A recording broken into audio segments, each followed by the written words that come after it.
Hi, good evening, everyone. I welcome all of you for today's session. I hope all of you are keeping well. Khush rahi Anubhav. We had discussed till public and private relation till yesterday.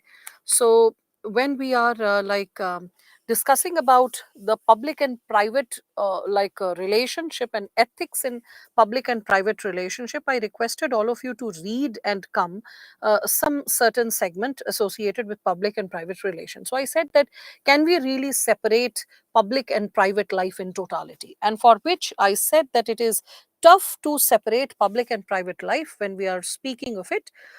We all can share with respect to this given dimension that public and private life cannot be separated, and at the same time there will be a set of thinkers who will be like, no, they can be distinct. So first and foremost, when we are talking about this given possibility, there is an example which is coming from utilitarianism. Like, let us consider a person has been declared bankrupt. So the moment the person is declared bankrupt, what is the reason, like what is the important reason because of which when the person becomes bankrupt, the person is discouraged from holding any public post, from any constitutional or statutory public post? What is the reason? The reason is that if the person is financially distressed and holds a public post, the person can misuse it. So the person's private life influences the person's public relation, that the person is discouraged from contesting for an election or holding a public office, right? Because the person may have a tendency to go corrupt, may accept bribes, the decision will not be taken in consonance with the larger interest of the masses, right? So that's why we can understand that the private life, it can have bearing associated with the public life, and that's why we cannot consider that difference does it make. That's the issue related to the person's public life. The how you behave in public, your private life, that does impact subtly how you might behave in the public life. And probably that's the reason why the judges rescue themselves when there is a case involving their relatives or friends, because the component of being partial can be blamed. So to maintain transparency in judiciary, this is something which is maintained at all times. So utilitarianism, because it is in the larger interest of the society, Sahil, that's what. Okay. Again, you can see President Clinton's impeachment process. Why was it started? It was his private relationship with Monica Lewinsky. But the question was that if he is abusing the public office for his private gain or private relationship, can that also not be associated with his let's say possibility of abusing it for other purposes? So that's why, he had to undergo the process of that vote of confidence. Anyway, he could win it, but still that was with a slight margin. People were very displeased about it. So why did he undergo the process of testing on the floor the vote of confidence? The reason was that itself. So we can understand that the private life, that is when you are able to portray yourself as a family man, you come across as a responsible person for others, you come across as a responsible man for others. So with respect to this, when we are talking about this given dimension, we also can see that the like during elections, just before elections, we all can see that every once in a while this situation can happen, that you can see the presidential candidate goes to the Sunday mass, as I was sharing towards the last bit of yesterday's lecture, that the person goes to the Sunday mass with the family because the person wants to portray himself or herself as a family person. And when you are able to take care of your family, you come across as a responsible person in the society who is able to give back to the family. Hence the person will be able to take care of the larger concerns of the society as well. So in the similar manner, we can see that whether there is a presidential candidate or a state governor candidate, the person always appears in the media with their wives. For example, you can see that when we are talking about our the American ex president, just before the present one, that is Trump. So when he used to come in public places, he used to come out with his wife, but it was very evident that he and his wife were not sharing a candid and a comfortable relationship. And it was evident because in 2 3 public events he tried to hold her hand, and very subtly she left his hand, that don't try to touch me types. So it was evident that there was a public show that was being carried, and many people gossiped about it. But the reason was simple, that the component was associated with this given dimension, that the okay, so Neetu, as you could not take the class because of the college exam, that's perfectly fine. On 12th of August, that will be the last opportunity probably for this year, that on weekend batch I will be starting the session. So weekend batch 12th of February, you can take the first day session, so the 2 sessions that you missed shall be covered then. All right. So the person is judged on how he manages the micro elements in the life. So very true when we are talking about it. Vivek, if you don't understand utilitarianism, just relax. It's associated with like one of the theories, one of the ideologies which is there in the world of philosophy. It's okay. It's all about, the utility concept, like how a thing is helpful. So that's also there. So okay, all right, fine, Swarufuddin. So in terms of this given dimension, when we are talking about it, we also can reflect upon the possibility pertaining to American and Christian society, whereby people are appearing in public offices with their wives, with hugging and kissing and holding hands, to show that they are having a very we can say warm relationship with their family, so that people are able to trust. Whereas in Indian scenario, you can see the situation is very different.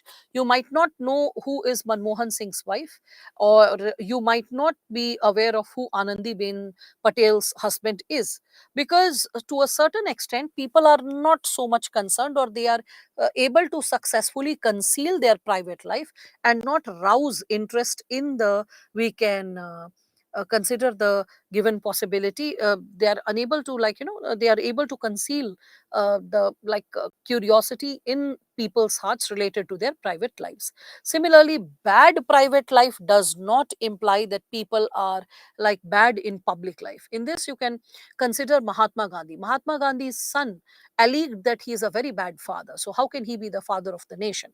But we can understand that it's not necessary that if you are unable to meet the interests of the people in your private life, you will fail to meet the larger interests of the society and address the concerns of the society. So that is what was given in this material, which I requested all of you to read and come. Can there be inconsistency in public and private life? Yes, and the example is of Keshab Chandra Sen from Kuch Bihar. So not from Kuch Bihar, from Bengal. And this happened that the Maharaja of Kuch Bihar, he saw that the Brahmo Samaj is motivating the possibility of not getting the children married early. They are abolishing, or they are propagating the abolishing of child marriage. So the Maharaja of Kuch Bihar, maybe to test Keshab Chandra Sen's uprightness, or maybe it was out of sheer interest, whatever the reason it was, but he sent the proposal to get his son married to his daughter. Keshab Chandra Sen was already avoiding the marriage of his daughter for past few years. She was already heading to 16. She was 16 years few months when this Maharaja of Kuch Bihar's proposal came, and his wife became adamant this time. All the relatives became adamant this time that this is once in a lifetime opportunity. Just for the sake of his ideals, he cannot sacrifice the good quality opportunity that is coming the girl's way. And anyway, within a year or two, he would have got her married. So there was so much of tremendous family pressure that he succumbed to it and he got his daughter married. So when there was inconsistency in his private life compared to his public life, what he was preaching and advocating in the society, it did have a disastrous outcome, that a lot of people lost faith and they felt that probably what he is propagating in the society, he himself is not following. Okay, so that is what you can connect with. Okay, so bad private life doesn't mean bad public life. Maybe that's why criminals are politicians. No, not really. Criminals become politicians because of all other possibilities as well, right? So inconsistency means something which is not regular, not frequent, not in the similar plank. So can the state encroach in the public sphere, sorry, in the personal sphere when we speak of it? So state generally should stay away from a person's private life. But in private life, if there is any kind of injustice like domestic violence, okay, any kind of maltreatment of a person, in that situation the state can interfere. In the similar manner, if the state is seeing that there is an officer who is into drinking or into any kind of alcoholism, that person will also impact one's work efficiency. So that is also something which can be like affected. We can also see that field officers, okay, so field officers, they are unable to give sufficient time to their family, okay, and in that situation, to their family will be a better word, to family. So in that situation, because it can be husband or a wife, vice versa, and that can often lead to marital discord because the person is unable to give enough time. And that is also something which we can see, that public life is impacting the private life. So in that situation, the state, it has a tendency to see to it that if counseling is needed for the officers, it is providing so. Because you can understand that on one hand, right to privacy should not be infringed upon, and on the other hand, a balance ought to be maintained. So explaining this, I gave you this specific quotation which is associated with the next subtopic which we are going to start, and that is given by Confucius. Confucius says that all human beings are fundamentally good. Okay, all human beings are fundamentally good in their nature, and if they are uncorrupted by external circumstances, their actions will be morally correct. So and what are the external circumstances? So how the family is impacting, how the society is impacting, how the educational institution is impacting the individual. Because the we can say the value system of an individual gets evolved, it gets developed in the context of, we can say, the background in which the person comes into existence, right? So that is something which we all can consider. Anjali, I'm not teaching meanwhile. You should have revised it and come. I am just helping you recall what was taught yesterday. So please teach slowly. So you please revise things properly so that you remember that I am not teaching right now. I am just helping you recall what was taught yesterday. I was substantiating it with examples. All right. So because when I'll start with the new concept that is related to values, I will have to go in greater detail. This is something which is a continuity of what was being discussed till yesterday, the public and private life, when we are talking about it, right? And you were supposed to read it and come, and then you were supposed to raise questions. I'm just explaining this anyway. Getting back to the game. So with respect to it, this was the this was the question which was raised by Confucius, that all human beings are fundamentally good in their nature, and if they are uncorrupted by the external circumstances, their actions will be morally correct. Means morally or individually we do have a sense of right and wrong, but it is the society which corrupts us. It corrupts our value system. In the process of imparting the values, sometimes incorrect values, or we can say improper behavior, gives us a not so motivated possibility of existence. So that's what probably we can connect with. Now, so with respect to that question, what Confucius says gets substantiated with respect to how values are inculcated in us by the society. So when we are discussing about values, please understand that when I'm going to start with it, and this specific topic, that how values are inculcated by educational institutions, family and society, and as we are elaborating upon it, okay, so we can reflect upon the basic fact that no person is a self-made person. We all are made up of thousands of others. If you remember this value, it is going to nourish you in so many ways. If you just remember this, any person who claims, oh, I'm a self-made person, ask the person, does the person even know how to weave clothes? how to, like, procure like different types of minerals, how to procure different types of, we can say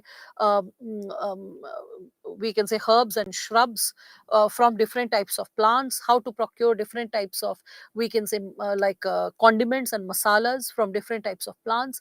Does the person know how to make salt? Does the person know how to, like, let's say, create, like, use electricity for different types of gadgets? How the person knows to, like, manufacture or to assemble different types of gadgets and goods being used?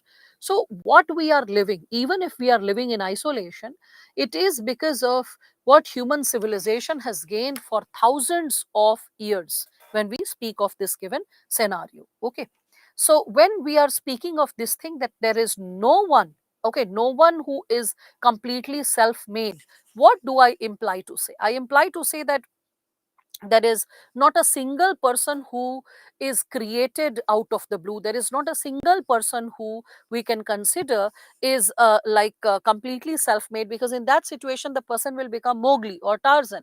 The person will not have basic human traits. Even if we are living in isolation, dissociated from the larger society, a lot of belief systems, language, the way we are using different types of goods, articles, it is all because of the civilizational ethos that we have gained from the contribution of hundreds and thousands of people who have lived before us or who are living around us, who are easing our lives with their inventions, discoveries, and contributions. So, saying that a person is self made is such a farce. Okay, we need to understand that we are a byproduct of thousands of others who have contributed in small or big ways so that our existence becomes meaningful. Okay, so in the similar manner, when we are again further reflecting upon this given dimension, it is also popularly said that if you really want to know a person's wholesome personality, see, like, observe the five closest people around the person, and the values, the beliefs of those five people will be influencing this given individual. And the individual will be, like, we can consider the individual will be the one who would be, like, the person who, or the individual will be the person who, with whom, like, seeing whom you can consider that what ethos, values, or insights will be inspiring the person, because the people who are around him or her shall be influencing the ideals of the given individual.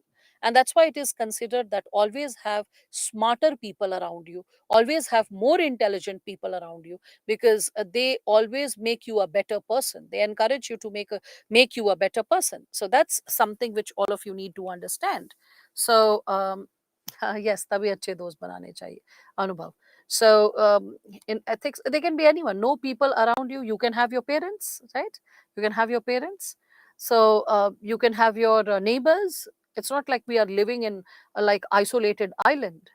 So in ethics, ethics is a static subject or current. A lot of current examples can be added, a lot of fresh reflections can be added. So with respect to ethics, there is, like, we can, when we are talking about values, so one is human values. This is associated with the first chapter.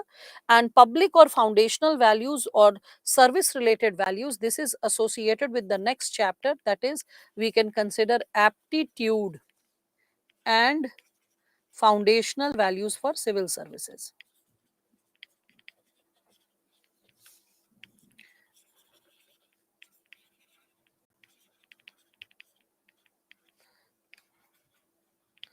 Right, this is what.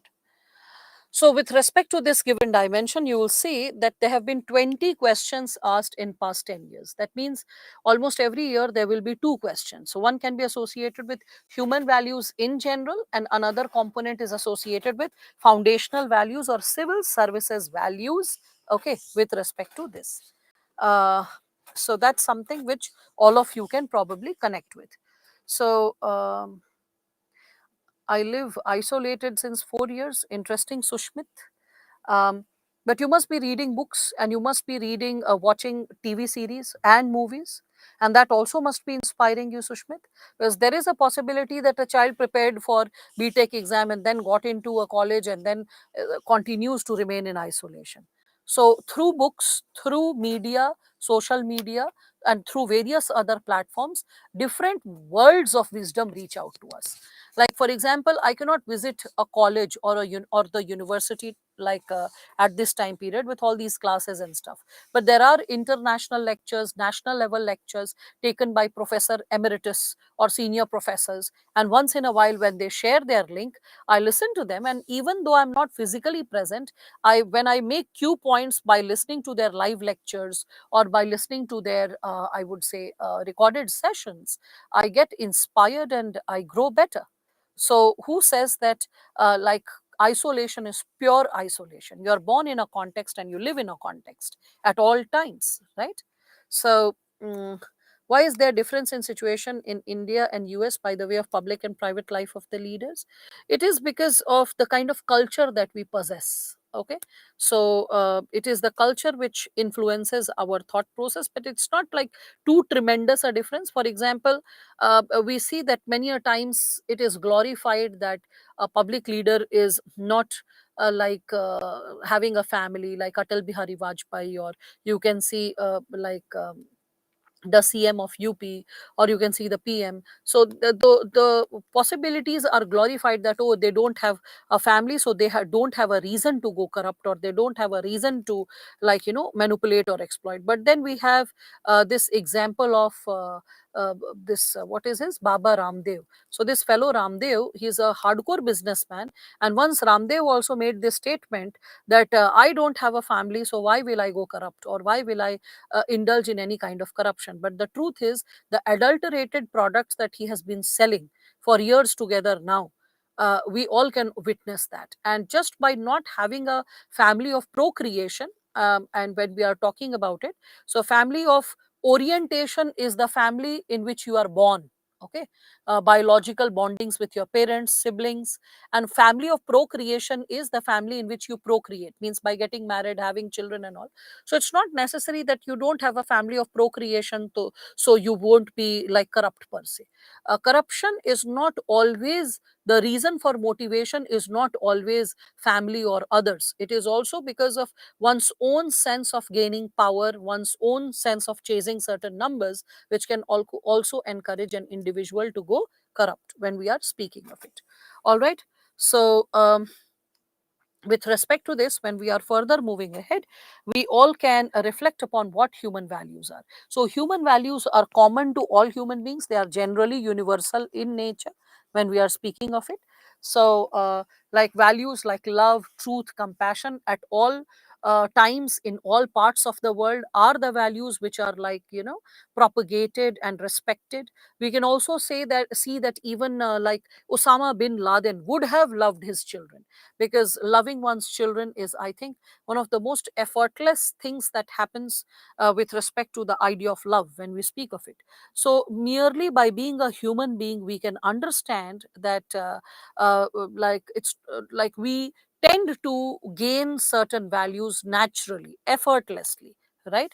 So we can also see that human values, they generally they remain static until and unless there is some very sudden kind of possibility. Till that time, they generally remain static.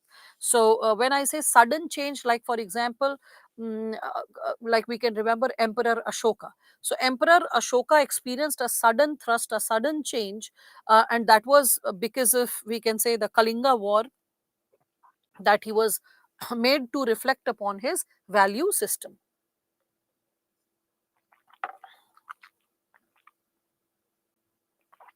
when we speak of it, right? So that's something which all of us can reflect upon, right?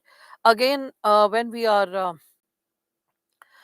speaking of this given dimension, we also can reflect upon certain other ideas when we are talking about it. uh, just a second, I need some water. So I just like sent some message for it. So with respect to human values, when we are speaking of this given dimension, we all need to reflect upon the possibility that human values, they are on an average relatively static in nature, and that's how we are like able to understand that on an average we don't manipulate or change our values readily or easily, right? So that's also something which all of us can connect with. So with respect to this given dimension, before we move ahead with values versus attitude, I would like to hyphenate the given possibility related to characteristics of values, okay, or distinct features of values. So when we are talking about it, we can discuss characteristics or distinct features. Distinct features of values. And under this subcomponent, some core segments that you can reflect upon is associated with, we can consider the first subdimension, that is, values are comprehensive standards. Okay, so values are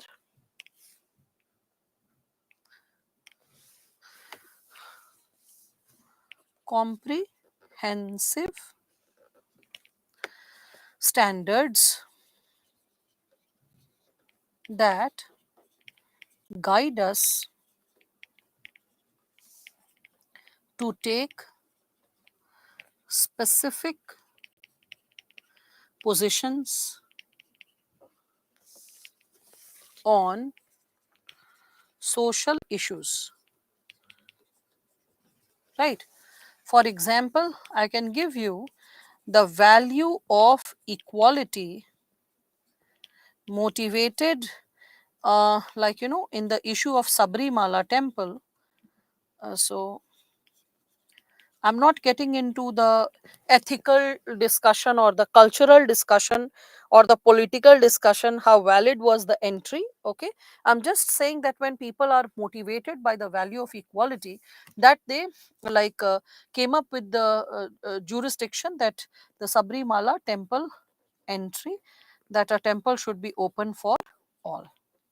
Okay. So that's something which we all can speak of when we are discussing about this given dimension. Again, human values are slightly different from values which arise from belief. Well, from where are you arriving at this question, Sushmit? Because when we are talking about this very possibility, human values are like values when we are speaking of it. It's just that they hold greater conviction because, as I shared with you in the previous session, beliefs are based on cognition. So, when cognition meets very strong emotions, they start forming our values. Our value systems about what is right, what is wrong. Along with that, there are standards of right and wrong which is involved. So, that's how you're supposed to talk about it. So how to make notes? Well, in terms of making notes, you'll reflect and refer the PPTs, and along with that, like Yashwant, you will also read the book. Probably chapter number 4 and 5 provided to you in the book is associated with these topics. Try to read 30 pages in a go. Don't try to make notes in the first reading. First, try to understand. In the second reading, you will identify certain potholes, certain terms, expressions which you are unable to understand. Try to connect it with the previous or the later para and get a wholesome understanding. In the third reading, try to abbreviate the content and ask which para is important and why, which example is important and why, and which sub-segment is nourishing a specific dimension. Only when you are able to understand and process information after this 3 revisions or 3 reflections that you become capable of making key points or notes. Okay, I hope I'm clear. Now, with respect to this, when we are further moving ahead, we haven't got the books only. Well, that's a management related issue. I really can't help with that, right? You can only like raise the concern to the management. They shall look into the concern. Now, with respect to the second dimension, we can also talk about this values are relatively stable. I was just discussing few minutes back So values are relatively stable and enduring. Stable and enduring. This is what you need to understand.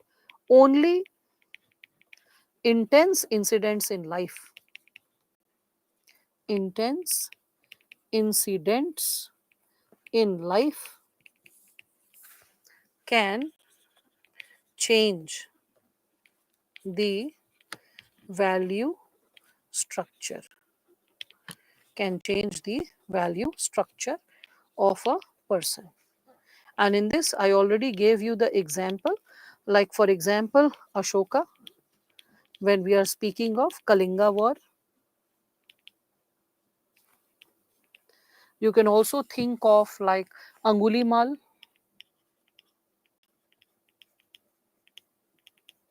when we are thinking of his encounter with Buddha, right? You can also think of we can consider Gandhi and his trip to Pretoria when he was traveling from Pretoria. So we can consider Gandhi and his the incident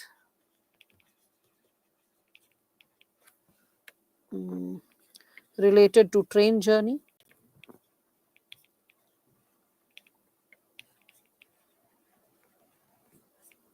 Right. So that's something which we all can connect with. Right. Yes, it was Durban to Pretoria. So very true. So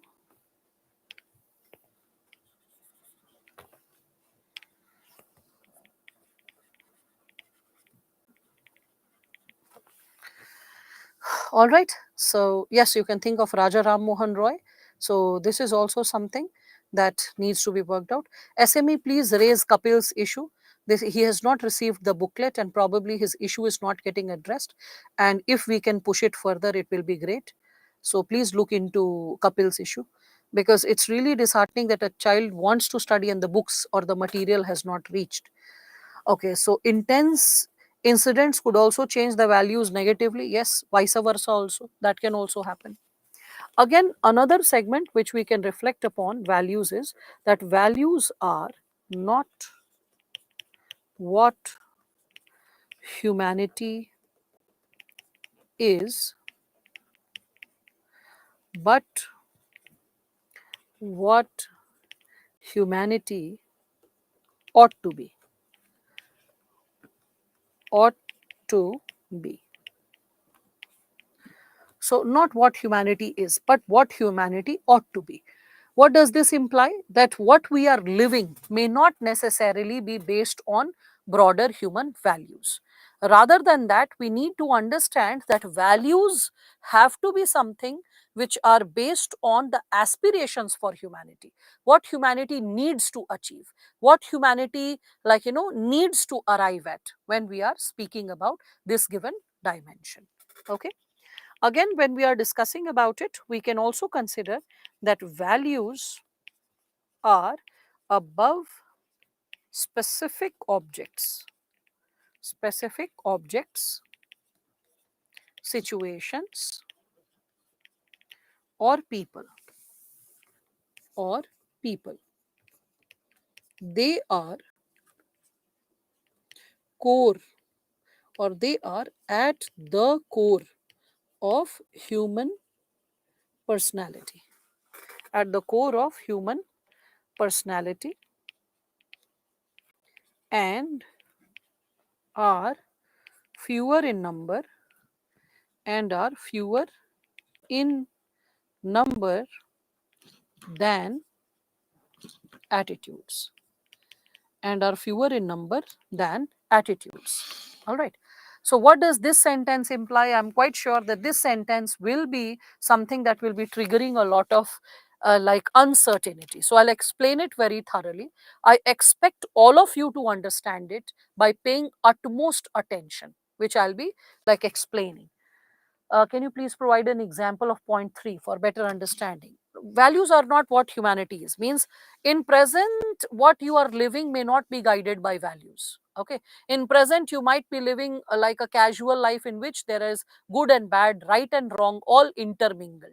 Whereas when we are speaking of values, values are not anything and everything that we are living, because anything and everything that we are living may not be guided by values. They can be casual, they can be associated with, and this topic was asked in essay, and if you are unable to decode the sentence, how will you write the essay?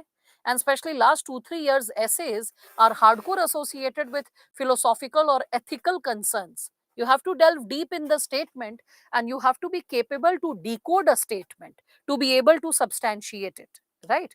So when we are speaking of this, that values are not what humanity is, but what humanity ought to be, we need to understand that it is associated with our general concern. So when the way we are living at all given times, it is the way we are like existing at all given times, it is not necessarily guided by values. Okay, values are something which are guiding principles related to what we should aspire to become, okay, what we should make an effort to become when we are speaking of it. All right, again, now with respect to it, another sub segment. Now everyone has to pay attention to the fourth topic, because I don't want anyone to say, ma'am, please repeat topic number 4, please explain point number 4 once again.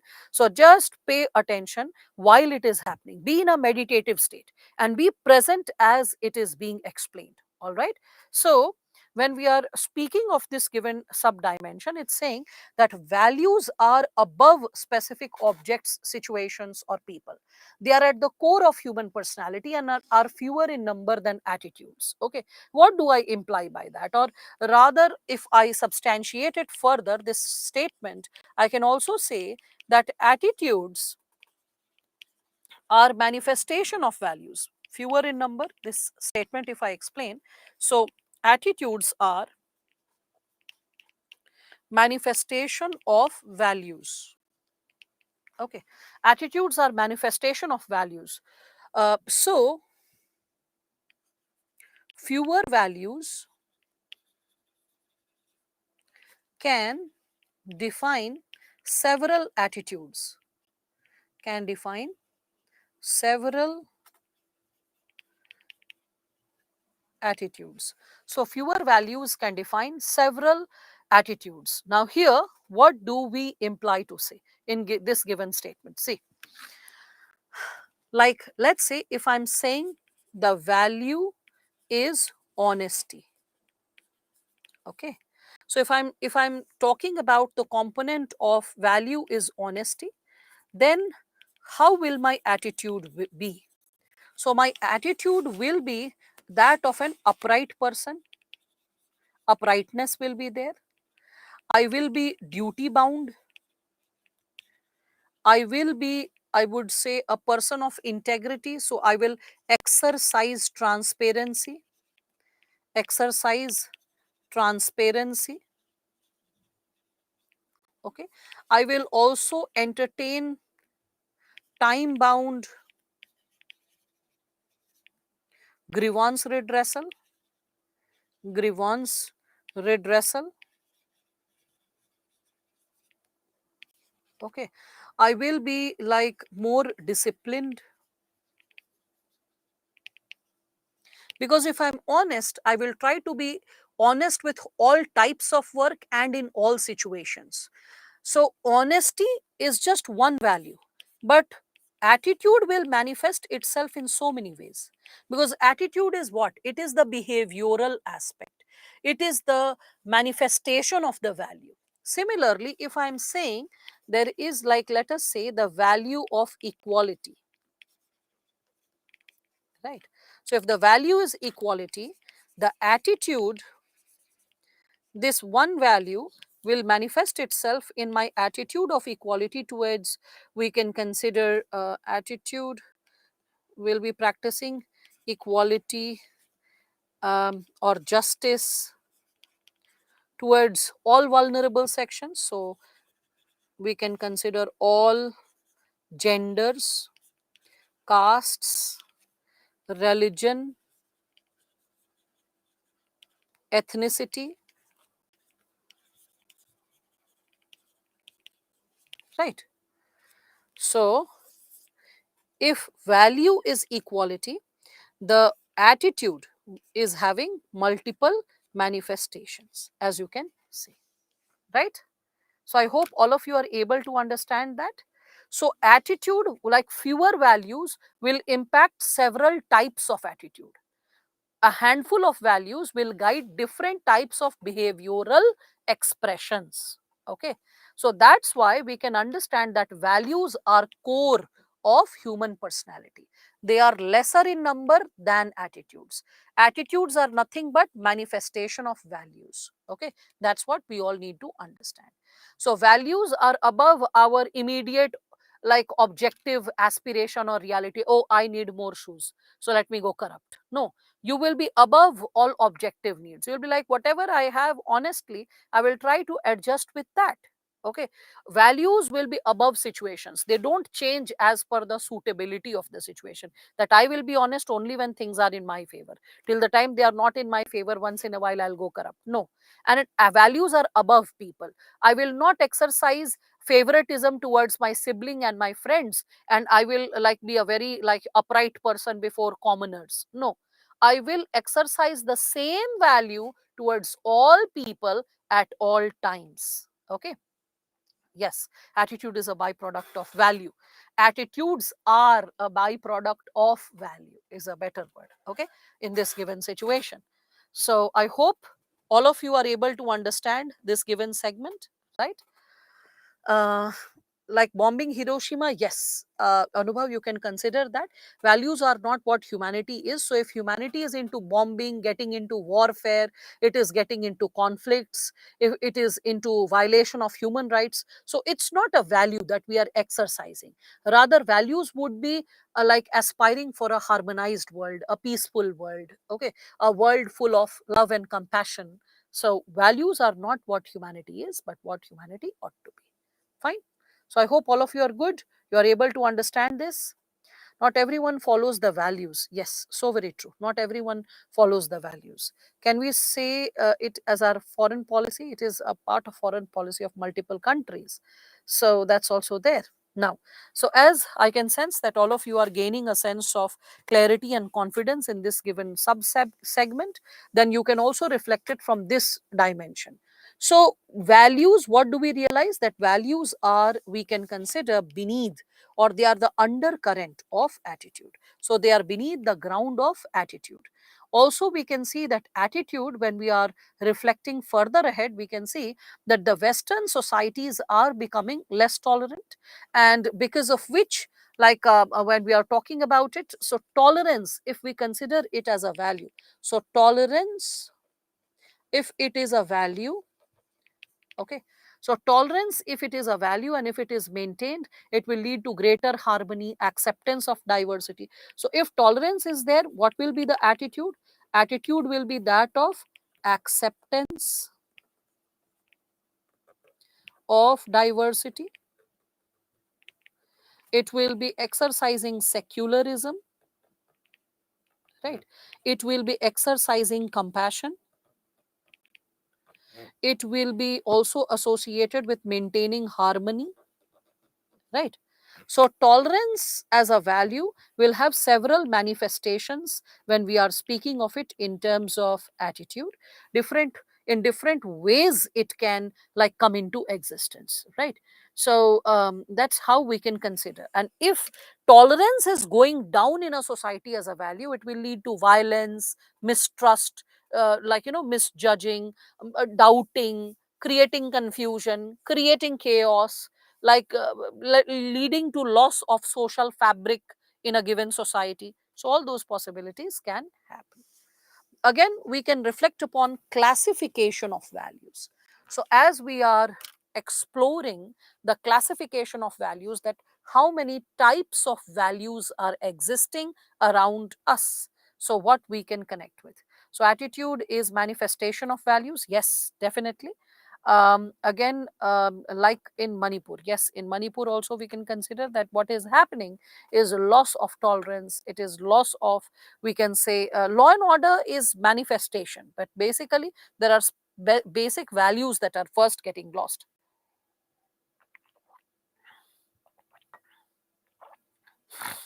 Sometimes tolerance leads to growth of crime. Well, That's why it is considered that tolerance is not virtuous in all situations and all times. You cannot be tolerant towards criminals. You cannot be tolerant towards, we can say, people who are abusers, right? So that's also there when we are speaking of it, Sahil. Point 3, previous slide. Point 3 of this one. Yeah, this was just an illustration of this, that how tolerance, when it is going down in America, it happened so that a child came up with a like clock, table clock, and the teacher, when she heard that the clock is ticking tick tick tick, she, in the bag, she mistook that this child is a Muslim, so must be a terrorist, and she complained it to, like, their bomb squad. She complained it to the police. The police reached out to the bomb squad. The entire bomb squad came. It sealed the school premises, then they sealed the classroom. Then slowly and steadily they approached the child and every other child in the class was shuddering and shaking.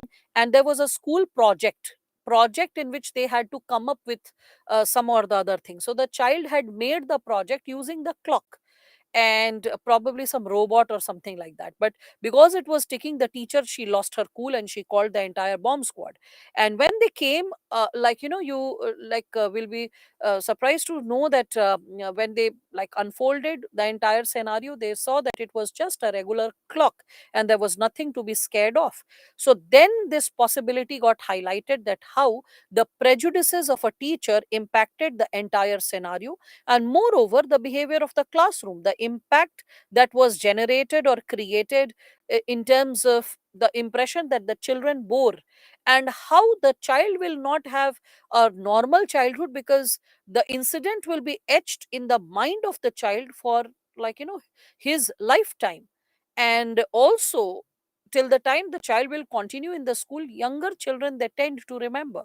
So the children will remember that the teacher mistook him for terrorist. So there is a fair situation that children behind the back of the teacher may start picking upon the child or abusing the child or calling names. All those possibilities can happen. So just one possibility, that is loss of tolerance as a value, will impact the behavior of like people in general, the way they are interacting with the children. That's how you can connect with it. Okay, so this is what is given as an example in this third bullet which you were asking. And such things are less likely because India is relatively more tolerant as a society. Though, I mean, like, people will be saying that have we lost our sense of tolerance in past few years? Always remember that with globalization, with increasing individualism, with increasing friction, with increasing, we can say, insecurity, because globalization will motivate insecurity along with materialism. So with increasing insecurity, there will be increase in mistrust, doubt in a given society, and because of that, somewhere the quality of tolerance can get compromised. Okay, so that's also there, but that's something that will be taken up in Indian society. Impact of globalization on Indian society, that's there. That's why I told you that the space and scope to improve upon your personality is in two places. First place is associated with what? So it is associated with the paper of ethics massively, and the second space to improve upon your personality, to bring about corrections, is there in Indian society. I don't say social justice, Indian society. Two places where real meaningful corrections can be brought about when we are discussing about it. Okay, so one who swears to not consume alcohol or non-veg, in the case, that's value or ethics, huh? Well, when we are speaking of it, it will be associated with a value, not ethic. Ethics are relatively universal concept. Okay, so that's what. So, can we consider individualism and insecurity as negative impact of globalization? Yes, yes, that's what. Yes, values impact our attitude, and attitude shapes our action. I appreciate the clarity, Anubhav. So, to believe in democracy is your value, and going to vote is your attitude. So, very true. As mentioned, Lokesh, towards the beginning. Okay, so that's what. Can we say that it is dependent on human nature that he or she wants to live their full life of value after getting the value from the childhood?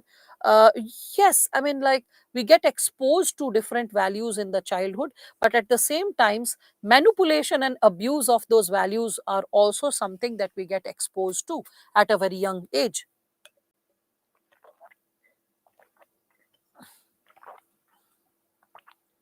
And as we get like impacted by that specific possibility, that is also something which maligns our values and the way we execute it, right? So that's also there.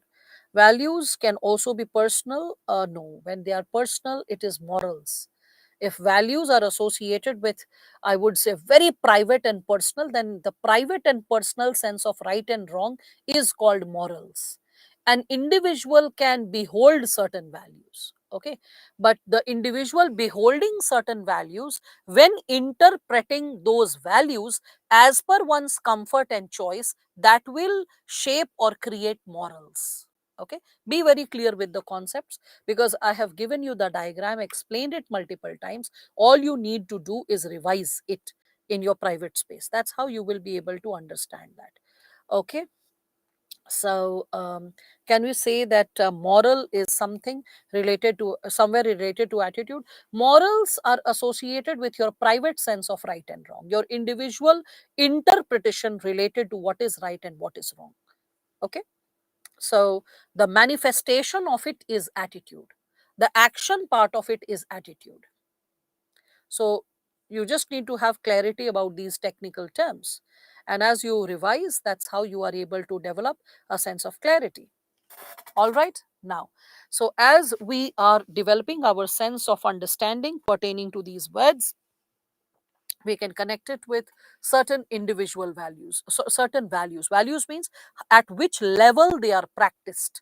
So if it is practiced at individual level, it will be associated with the value of creativity, value of freedom or liberty, value of survival, value of self development. In social affairs, or with respect to pertaining to social context, you can connect values whereby it increases cooperation in society, tolerance, compassion, empathy, and that is something which is helping a society to coexist per se. Ma'am, moral is an individual. Obviously, baat hai individual level. Sushmit, please revise what has been taught earlier. If you don't revise the slides that have been taught earlier, at least 3 revision is a must. If something was taught to you day before yesterday, it should have been you revised day before yesterday. Then it should have been revised yesterday, and then it should have been revised today. I mean, that's how the concept of revision goes. The theory of forgetting curve. If you actually revise it in the world of psychology, you will realize that in the absence of 5 revisions, a person has a tendency to forget the basic concept. And what is the method of revising when we speak of it? So there are 5 levels of revising: 24 hours, 48 hours, 72 hours. 1 week, sorry, 24 hours 1 day, 48 hours 2 days, and third revision, I by mistake said 72 hours, not 72 hours, within a week, then within 15 days, and then within a month. That's what you're supposed to do. And when you're getting into this 5 levels of revision, then things will stay. It is disheartening to see that a student has, after multiple explanations of morality and difference between ethics and morality, with the diagram, with explaining the term at least 3 times, when you write that, ma'am, then morality is individual or social level, you feel like a failure, that your child is not revising and studying properly. Okay, so it has already been provided in the PPT. It has been an annotated PPT. All you needed was to just revisit it, not even like think about it, just revisit it twice or thrice, and it would have been a part of your thought process. So please get into revising it. All right.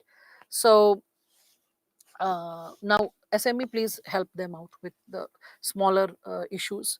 Now, with respect to this, when we are speaking of this given dimension, PPTs bheja gaya hai. Yashwant bol rahe hain ki PPT has not been posted. So, SME, please respond to him. It is there. I know in the morning also you had posted the links to few people. So, please just help with these students who are struggling with it. Values are abstract and situational, whereas attitudes are specific judgment towards subject. Yes, values are general, and they will be guiding principles regarding what should be there, what ought to be there. Okay. And when we are talking about attitude, attitude is manifestation, the action means how you respond because of that value. So value is definitely abstract, or value is, we can say, it is more like a aspirational thought, and attitude is action. Okay, attitude is the action. How tough is it to understand? I'm repeating myself so many times. How tough is it, right? So value is like dhyan, and attitude is like karma. Well, that also will not be proper to say, because attitude is, yes, the manifestation of it, but before karma there is also some introspection. So values are something which are like a part of what should be there, what ought to be there. So उसमें भी hairline differences हो सकते हैं. So please respond to Mutum, SME. I think she needs some response. Okay, so with respect to this environmental values, when we are speaking of it, we all can see there is non-vegetarianism, there is compassion towards animals. That is also something so both are different types of environmental values, if you see to it. On one hand, we are talking about vegetarianism, and when we are talking about vegetarianism, so we are like exercising compassion towards animals. When we are thinking of non-vegetarianism, with like ethical reflection, okay, or value based reflection, so value based reflection, then in that situation you'll realize that the earth does not grow enough vegetation to fulfill the basic needs of human beings. So in that situation it becomes unavoidable for us to depend on animal life to fulfill our basic needs pertaining to meat. So in this situation we can probably take care of responsible consumption. Like for example, we can see to it that what is readily available and probably what can be harvested, like pisciculture. So if you can harvest fish, or like nowadays the later day thinkers are saying that how about diversifying our source of protein? Why to only stick to few animals when we are sourcing our protein? So for that an experiment was conducted whereby specific bugs and beetles were cooked, prepared, and they were consumed. And it was observed that when specific bugs and beetles were cooked, prepared, and consumed, like people who did not know it's a bug and beetle and they ate it, they were like, yes, the meat is slightly different, but it was doable, it was decent enough. And after eating, when it was informed that it was a bug or a beetle, they were little surprised, taken aback. But they said that it was not so drastically different that it was unfit for consumption. So it was proposed that how about converting the bugs and beetles in a palatable way whereby it is suiting the palate of the people, and at the same time it is providing an alternate with respect to what is to be consumed. So it was again debated with respect to this given idea, that what ought to be consumed and what ought to be taken care of. So let's focus on the snakes now.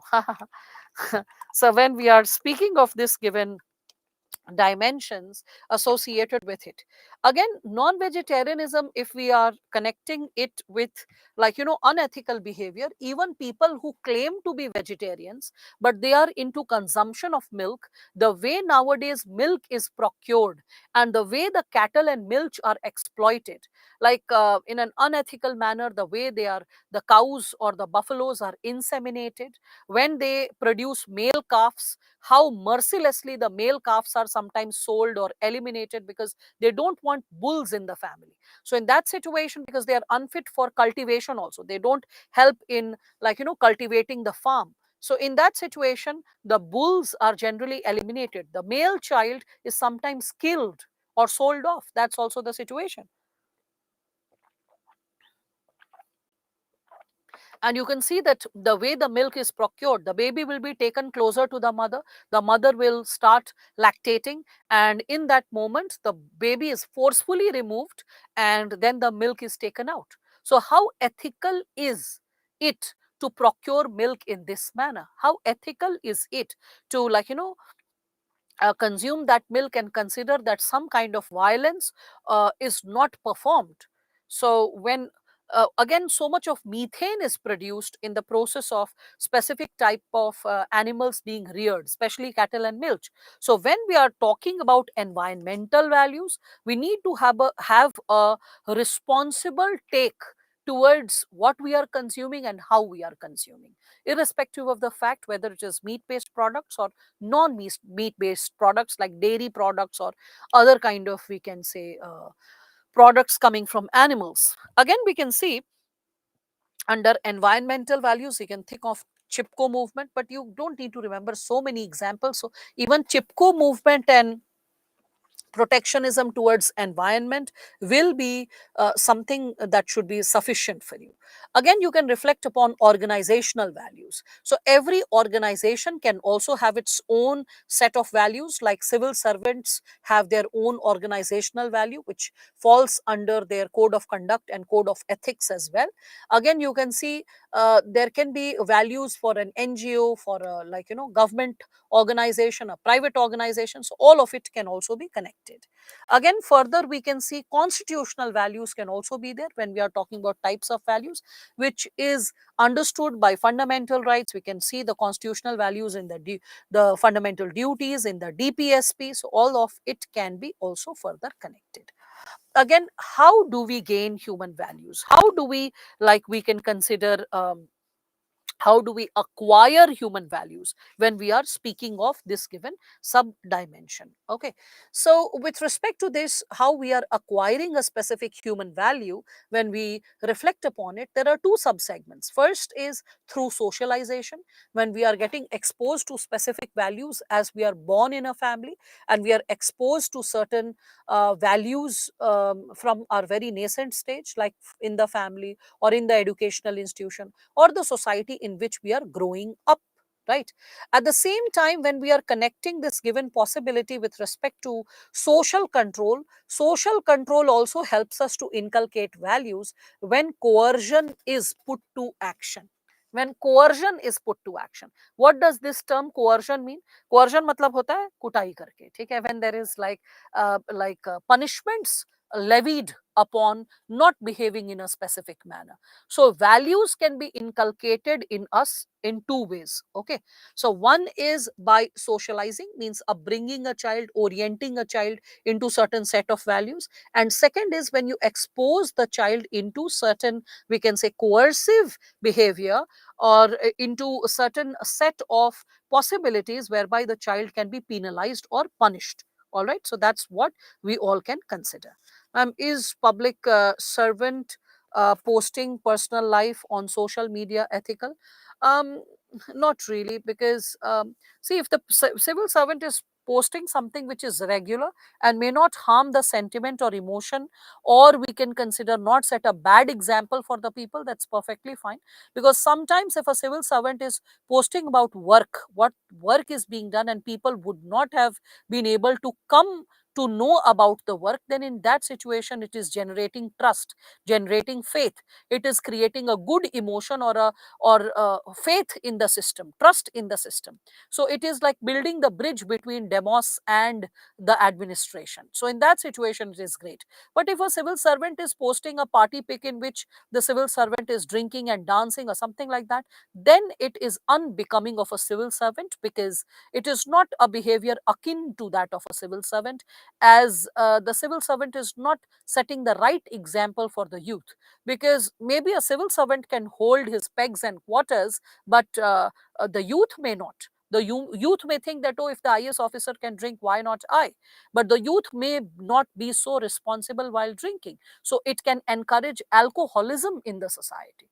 And that's why when you are asking that, can private life or issues pertaining to private decisions, or something which the person is doing in private sphere, can it be posted? So it depends what is being posted, and what is the intention of posting, and what would be the short term, long term repercussions of that posting, if that has to be calculated.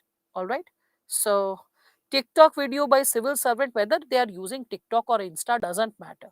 What is the nature of content that makes the difference? TikTok is just a brand, it's just a platform, isn't it, Vivek? So as many say, non-vegetarianism is lacks value of humanity. Yeah, I mean, like, that's also there, definitely, that's also there. Well, like, there are that's why ethics is a highly subjective discipline, and that's how you realize that multiple dimensions needs to be considered when you are like in the process of arriving at a conclusion, right? So that's also there when we are speaking of it. Again, so socialization, when we are speaking of this, yesterday only gave you the example that Aurangzeb was born and brought up in a specific environment, which shaped his ethos, his values, his choices, and his behavior in his growing up years, which led to he behaving the way he did to his brother and his father when we are speaking of it. So you can see children at a very young age, they play games like doctor, doctor, home, home, mother, mother, teacher, teacher, all those games, and in which they try to emulate, copy the behavior of adults, and whatever behavior they see the adults performing, they have a tendency to copy it. Like, for example, there was an advertisement, I still remember. In that advertisement, it said that there was this segment in which it said that there was this children, so they belong to two different households, and parents were chit chatting, having fun. So the daughter and the daughter of one of the couple and son of one of the couples, so they started playing family, and in that, what happened, that the daughter, she prepared some tea and she got it, and the son just threw it and he shouted out, and then the daughter, she started crying, so he just hit her, and the parents watched it from distance. So they shouted back, they're like, hey, what are you doing, and how dare you do that? And then the son was like, I'm playing the husband, so I'm supposed to throw the cup. So that was talking about what the child was seeing at home. And then, the girl's parents, they said that, why didn't you resist? So she was like, oh, I was the wife, no, so I should have been prepared to get the beating also. So that was talking about this household. So the thing is, children, they just emulate at a play stage. They are just copying what the adults are doing, and in the process of copying, they get socialized with the values, good and bad, which the adults are performing in their daily life. So that's something which all of you can connect with this. Again, with respect to social control, when we are speaking of it, values can also be inculcated through social control, whereby you are levying certain punishments, okay, or certain rewards to control the behavior. There can also be social ostracization, where you are isolating the person, you are completely socially detaching all links or relationships with that person, so that is ostracization. Okay, so that also can happen. There can be social appreciation or acknowledgement, which can also be associated with this inculcation of values when we are speaking of the given sub dimension. Now, as we are reflecting upon this given subsegment, so does it not depend on the individual on how they view anything? A person from an abusive household can learn not to be abusive to others. That happens later.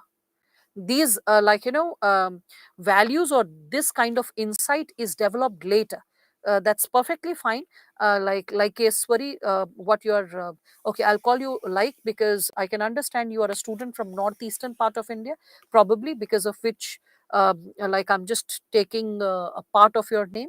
So Liker Siushai, Liker Siushai, probably something like that. That's what your name is. So, like, I will just say that, when you're asking about this given possibility related to abusive household, our sense to how to behave and how not to behave, or what is ethical, what is not ethical, it happens later, when we are in late teenage or when we are growing adults. But as 5-year-old or 7-year-old, we don't have the sense what is right or wrong. But in these foundational years, our foundational values get built. That's why it is seen that children of abusive parents, even if they don't become abusive as growing adults, some disorder will happen. They may become too submissive, or they may become too suppressed and timid personality. They may become introverts. Okay, so it's not that even if some child can become too bad in studies, some child can become too bright, because the child is trying to find recluse and respite and relief through books.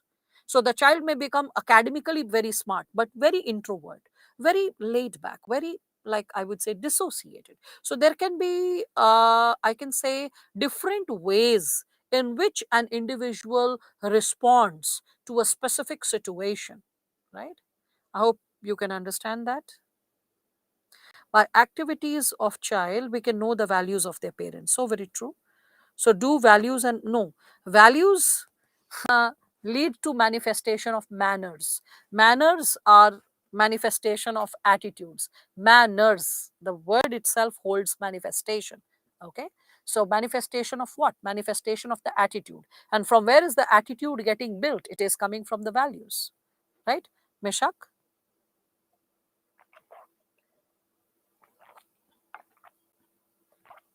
Yes, the seniors who are snubbing their juniors at workplace, they themselves have experienced some or the other form of abuse, or they have witnessed or seen some or the other form of abuse in their lifetime, and that is what has like impacted their, we can say, thought process and levels of existence and understanding, to be like specific. So as we are discussing about this given dimension, we all can see this component pertaining to like sources of values. When we are talking about it, we can connect sources of values with respect to, like, let me just mention this. So sources of values, under the component of sources of values, we can also see that our conscience can also be a value. So conscience can also guide us to our values. So value development is a continuous, cumulative, pay attention to the words that I'm writing, then I'll explain Heinz dilemma. So, continuous, cumulative, and highly interdependent process. Interdependent process. Touching upon, touching upon all aspects of personality. Touching upon all aspects of personality. Okay. So, factors that affect the structure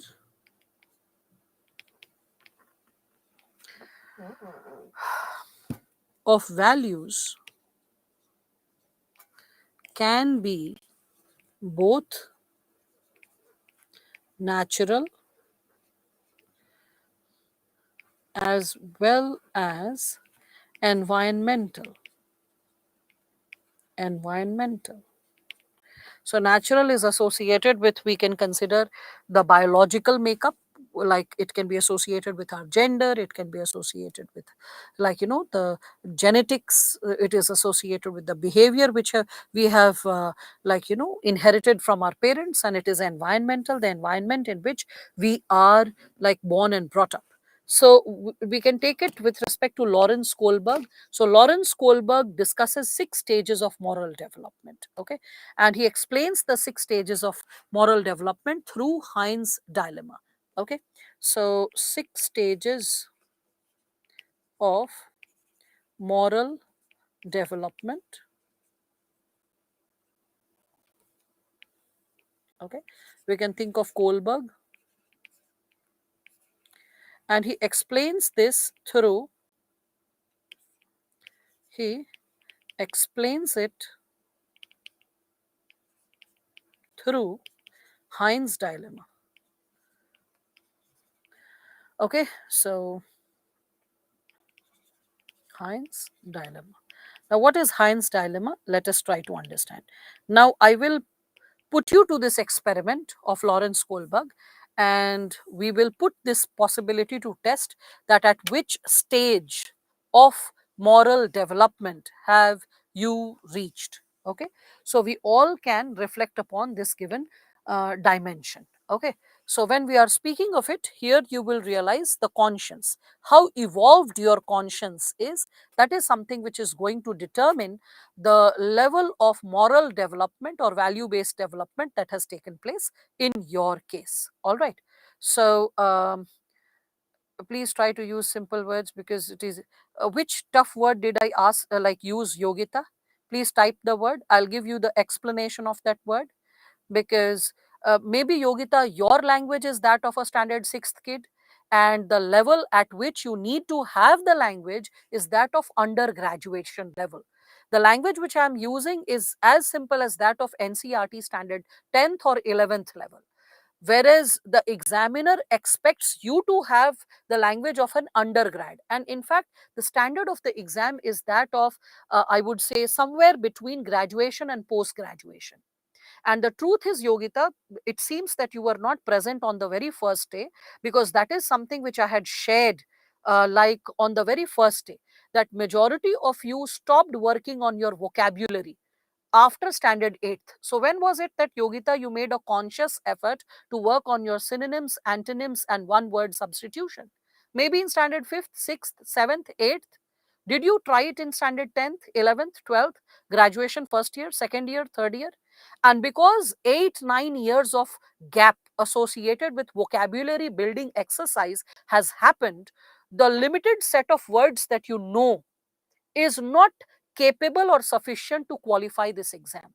So rather than lowering the standard of the class, it is better you pull up your standards by pulling up your socks and trying to catch up with the level with which 90% of the class is catching up.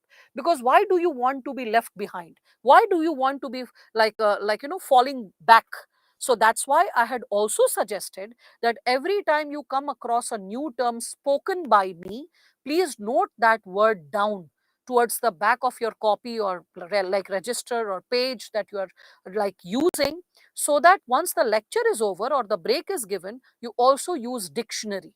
That's the purpose of introducing new words to your realm of ideas. And I'm purposefully using this word realm of ideas so that you pay attention to this term as well. Yogita, again, once for you specially, please visit the previous year essay topics only, topics of 2021 and 2022, the 8 sentences given by UPSC, just 8 sentences, and ask yourself, are you capable to handle it even after 6 months? If yes, great. If no, that means you have to work on your vocabulary. I hope I'm getting clear, Yogita, and I hope all of you are understanding this very possibility. I mean, like, I can see 90% of you are able to catch up with the level. And Yogita, I also believe that this is your first session, because if it would have been your third session, you won't have been giving this suggestion to me to work on my language. Rather, you would have worked upon your language by now. So be more punctual for the sessions. It is a 250-mark paper, and it is associated with too many marks, and it also makes a massive level. When we are speaking of it, it creates a massive impact in your essay writing. Okay, so go ahead with this given dimension. Okay, so as you pull up your socks with respect to your language building exercise, I mean, like, actually it is a matter of shame that why teachers in school days do not encourage children to have good quality command over language. Because see, it is the power of communication, no, which establishes a sense of understanding between you and the examiner. And this is applying to all students. In your mains exam, what is creating clarity? It is your language. The mains answer, how does the examiner know that you really know it? When you are able to articulate it in your own words, right? So the concepts you have memorized and you are like verbalizing it, or you're writing it, right? So in the interview also, when the examiner asks something, if you're thinking in Hindi and translating it in English, or you're thinking in your mother tongue and translating it in English, imagine the kind of rigor you'll undergo. So rather than getting into critical reflection or capability to comment upon a issue or a topic, half the time you will be wasting your time just to think and recall the right word or the proper word. So it is a serious advice, a sincere advice, that topic after topic, please make a list of new words that you learn, memorize it, and put it to use. Okay, this is a earnest suggestion to all the students who are serious about preparing for civil services level.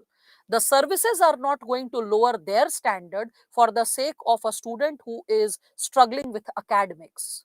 Okay, and the services do not care what is the academic background of a student.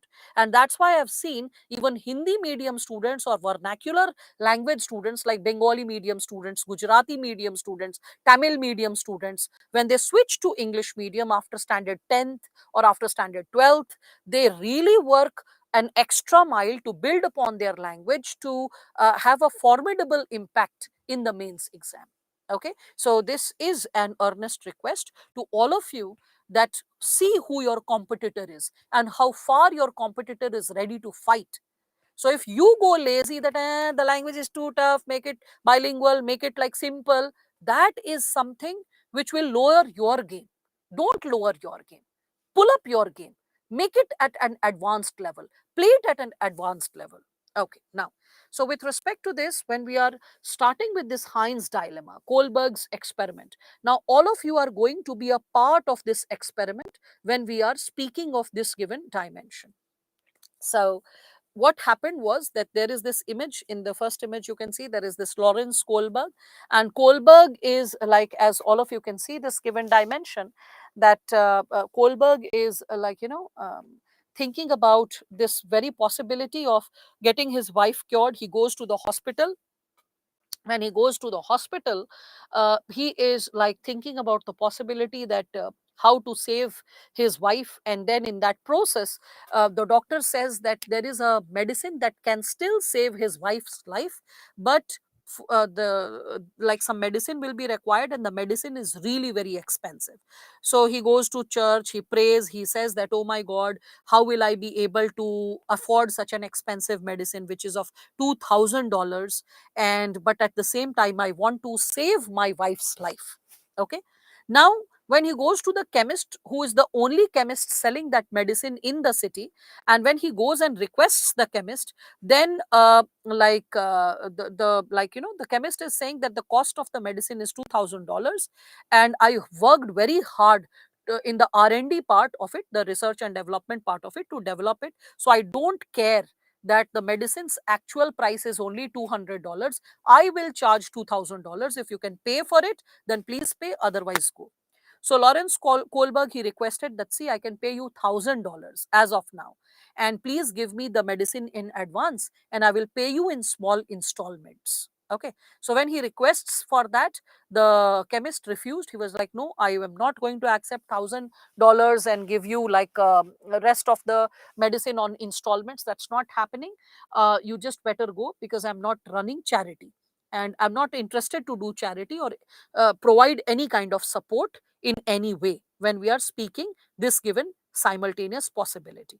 All right, so what happened was, with respect to this, when we are like further moving ahead, we can see that Lawrence Kohlberg, when he is thinking that how to gain this given possibility, how to cover up this given possibility, what happens is that he just reaches the shop one night and he steals the medicine. He's like, I won't be able to make the payment of $2,000, and neither I'm able to make an arrangement because no one is giving me a loan of $2,000.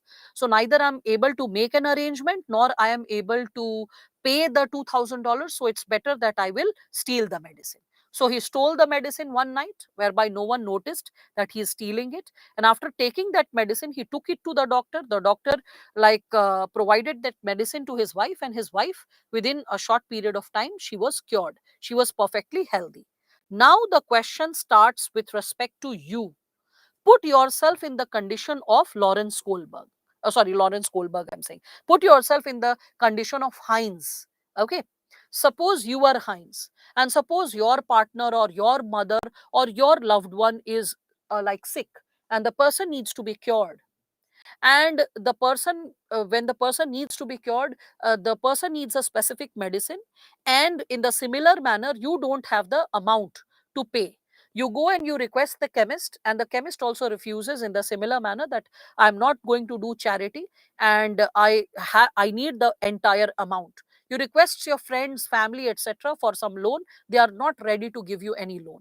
You don't have any property to put it, like, at stake and then get some amount, like in exchange of it. You don't have anything as such, so you're stuck. And in that pressurizing situation, you commit a theft. And after committing the theft, you get that medicine, you provide it for your loved one, whether wife or a partner or whosoever, like parents, and whosoever was suffering, that person gets cured. Now, going by the principle of moral development, once the person is cured, what would you do as a response to the situation? What will be your next step of action? Will you correct the situation? If yes, then how? And if you won't correct the situation, what will be your response? Okay. We would see difference between affirmative, mitigative situations and circumstances. Okay. Atharv, let us be more explicit in it. Okay. How does subconscious mind influence value system? You'll understand it, Vivek, once I'm explaining it through 6 stages of moral development. Meanwhile, you focus on responding to the question. Okay, so Abhishek, you're saying that you're going to surrender before the chemist and the police. All right. Okay. Money is not above the life of the innocent person, वो तो ठीक है, लेकिन फिर करोगे क्या? चोरी कर दी, उसको दवा दिला दिया, now what are you going to do that with respect to it? Sahil, okay, I won't steal, I will allow the destiny to play its role. Okay, so destiny to play its role, what he did was wrong, because stealing is not the solution to cure wife. Stealing is a social evil, and every criminal has justification for his or her crime. Okay, so justification does not obviate a crime. Now this is for Yogita and such students, that your friends can use terms like obviate. Okay, so you just have to see that on one hand, a few students have this level of vocabulary, and on the other hand, you are struggling to even catch up with the words. So don't you have to pull up your socks and start sprinting to catch up with the language, right? Okay, you'll pay 1,000 immediately and remaining in installment. So that's what I'm saying, XY. The person is not ready to accept the installment. Okay, Anubhav, when you're thinking of returning the money, there is a fair chance that the person will be not only taking the money, the person will be like, you have set an unethical example, you have set an unjust example for the society. So many people will get inspired, and not everyone is going to commit theft and come and surrender. So there's a fair chance that the chemist will call the police and get you arrested. So just by paying the amount, or paying the amount with extra money or extra compensation, is also going to get you arrested. Let us be very clear about it. So you are going to pay by working hard for the chemist, return the money, surrender. Okay, so I'll earn and give back, confess and pay. So I've, like, within a short time, borrow, surrender after some time. Okay, so commit theft. Now, okay, all right. We'll arrange the money. So that's what, money was not getting arranged.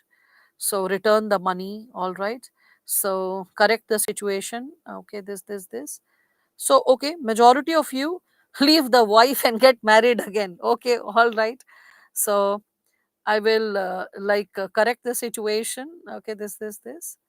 So all kinds of extreme examples are also coming. Interesting. So okay, so there would be people like you who cannot afford it. So you will file a petition. Petition where there is some overlapping in your typing. Some Chinese print has come in the way it has appeared. Your font has appeared, Mrityunjay. Okay, so okay, I appreciate your insight, Mrityunjay.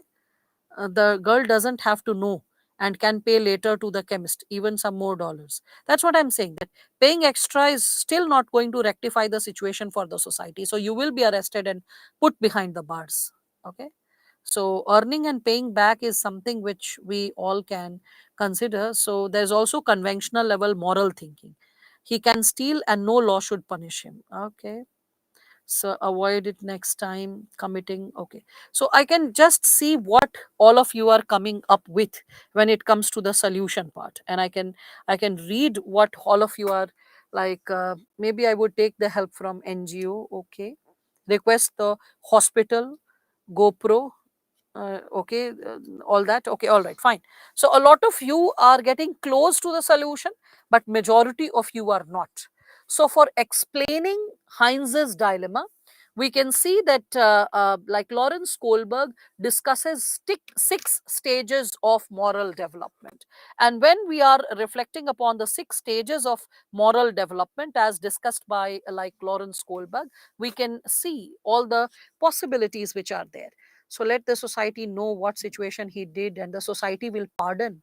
Okay, all right. So there are so many different versions to the truth. Now, this Lawrence Kohlberg's theory of moral development, as you can see here, the age range is written. I mean, like there are two pages, but they are just one and the same. Remember, this diagram is similar to this diagram. It's just that few points are missing here, which are given over here, and which few points are given over here, which are missing over here. And that's why I have like incorporated like both the diagrams. Like age range is given over here, which is not given over here, but here we can see there are six stages which are discussed, and these six stages associated with three levels is like given over here. You can see that level, and then there are like with respect to first level there are two stages, then second level there are two stages again, and third level there are two stages, so six stages. And there is a description also which is attached over here. So this description aspect is, so age and description has to be read from here. Okay, age and description has to be read from here, and the details related to level 1 and or rather the three levels and six stages have to be read from here. Okay, so to simplify the two, I'm just trying to blend it over here and explain it to all of you. So with respect to level 1, which is pre-conventional morality, as the term goes, pre-conventional morality means morality before it gets built. So our like morality is something which gets built at a specific age. When we are speaking of this given dimension, our morality, it gets built after a certain age that we attain. So the stage 1 is associated with children belonging to 3 to 4 years, and this is the age when the component of punishment and obedience plays a very important like level. Children tend to behave in a specific manner whereby they just avoid the act to avoid punishment. They don't want to they act obedient just because they don't want to be beaten up or they don't want to be punished. So because at young age children are so insecure, they just want love, affection and care of their loved ones. So in this given situation, we all can consider this given possibility that a child may try to be obedient, whereby the child is not having a moral compass, the sense of right and wrong. The child is only behaving correctly so that the child is accepted, the child is completely accepted in the family, and there is no punishment levied upon the child for the act that the child performs when we speak of it. Okay, again we can connect it with stage 2. The stage 2 is associated with rewards, and when we speak of rewards, we all can connect it with the right way to behave. What is the right way to behave, is and how to get rewarded. So a child, you can see this kind of behavior is possessed by children between 6 to 7 years. They try to behave properly so that they are labeled as good children. They get candies, they can if they are insisting that I need cycle, and the parents say you study very hard, and if you top the class then we will gift you a cycle. So the child is like continually studying, and by the time the child is even if the child stands second, the parents purchase the cycle. That okay, you worked very hard, we could see that you put in your best foot forward, so you deserve the cycle, we are giving you. So the child is motivated to behave not because of some moral understanding. The child is motivated to behave in a specific manner because the child aspires for a reward. So it is pre-conventional morality. As you can notice, the word pre-conventional morality means even before the ideas or insights of morality is built. Okay, again we can see the second level is conventional morality. Conventional morality means when you are born in a cultural setup and you develop your sense of right and wrong. So this is associated with stage 3 and stage 4. Stage 3 is generally associated with 12 to 13 years old children, and stage 4 is generally associated with 15 to 17 years old children. But you need to understand that most of the adults freeze in this stage. Freeze in this stage. Most of the adults freeze in this stage when we are speaking of it. Okay. So when we are talking about this component of level 2, so in this level 2, that is the conventional morality, we all can see that in this conventional morality, we care more about what others will think of us, what others will perceive of us. Okay. We just want to avoid any kind of blame. We are constantly seeking their approval, and we are seeking that everyone treats us for having our good behavior, good people, like, well mannered people, nice people. These are the people who follow their duty. So there is a possibility in this stage 3, whereby we all can see that people aspire to have an interpersonal accord whereby there is social behavior, there is social approval, thick level of social approval. There is a constant aspiration to be called or to be referred as a good person. So there is the good person syndrome. That's what we all can consider. Whereas in stage 4, we can see it is associated with authority. And when we are talking about authority, the behavior is driven. Okay. It is driven by obeying authority and conforming to a specific social order. That's what we all can connect with, or we can understand. All right. So now in this, like when we are talking about the 4 stages, why did I say that majority of the people, they, like, their development like freezes at the stage 4? See, I mean, like, when people think that a majority of the people, they have a tendency to think that, no one watched while committing the crime. Already, the fellow, he knew that the price of the medicine was $200. He has charged so much from so many people, and he will continue to charge the $2,000 from others. So the man is making enough money. So there is no potential loss that he is referring, like, incurring. And no one has seen me. I will not get caught. So majority of the people will be trying to shove the situation under the carpet, that mitti dalo is pe, kaun dhyan rakhta hai. So let us not care for the situation, who is actually noticing this situation, and let me just ignore it and forget it. That is the attitude which majority of the individuals will have towards this given situation. Again, when it comes to this given possibility, there is the stage 5, whereby some individuals will have a sense of understanding that though the person cannot prove, the chemist cannot prove whether I stole it or not. Okay. But not only something illegal has happened, something immoral has also happened. A wrong example has been set for the society, a wrong behavior has been set for the society. We can also understand that the possibility that something wrong has happened, that recognition that something wrong has happened, will encourage few people that, okay, I will surrender before the police, I will get arrested, and I will also pay a fine. And after paying the fine, I'll see to it that the person who has manufactured this miracle drug, because of which my loved one was saved, the life of my loved one was saved. Had the person not manufactured this drug, the person would not have been saved. So out of sheer gratitude, not only I'll pay the amount in full, but also with compensation some extra amount. I will serve the entire duration of punishment, and along with that, I will see to it that I thank the person with a deep sense of gratitude. So all that stuff which people who are saying that I will be obeying the law, I will be behaving in a specific manner. So all those individuals who are thinking of it, they are motivated by their internal locus of control. Okay. They are recognizing that something wrong has happened, and the wrong that has happened is not merely legal, it has been illegal, it is also something which is immoral, and they are trying to fix it with their own levels of, I would say, commitment and indication. So that's something like a stage 5 level of development when we speak of it. What is stage 6 level of development?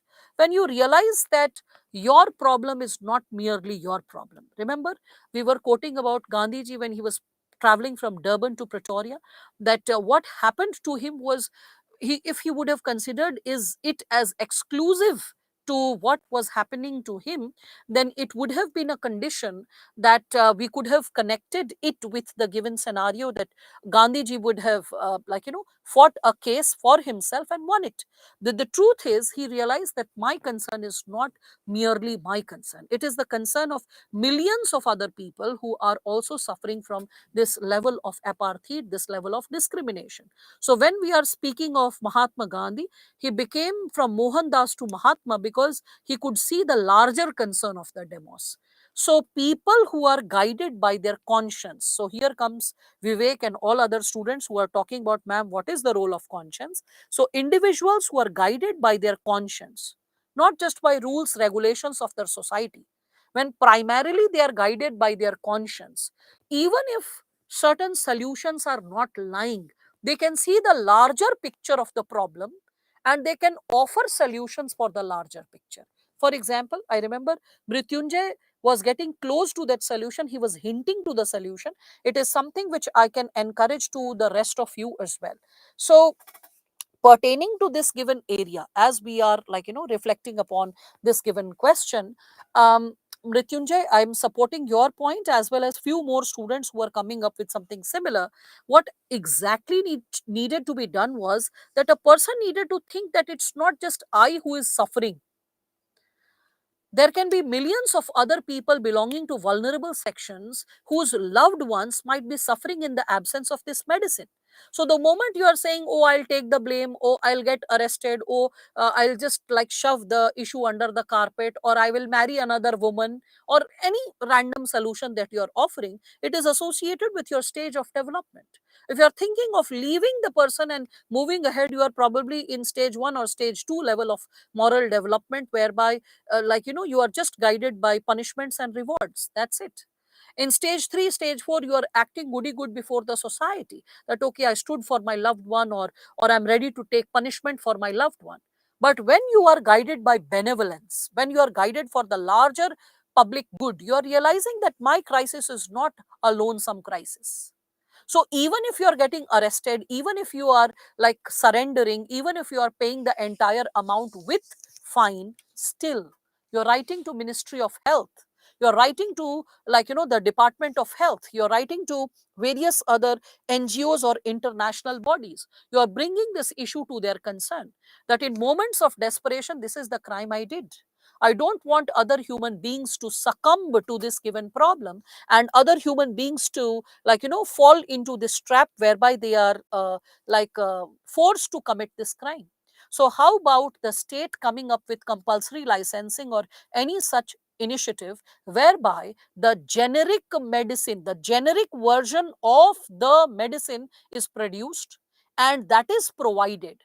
For the production of the generic medicine, the chemist is heavily compensated or rewarded, so that the chemist can continue with his research and development. His entire medicine is not produced in a generic manner.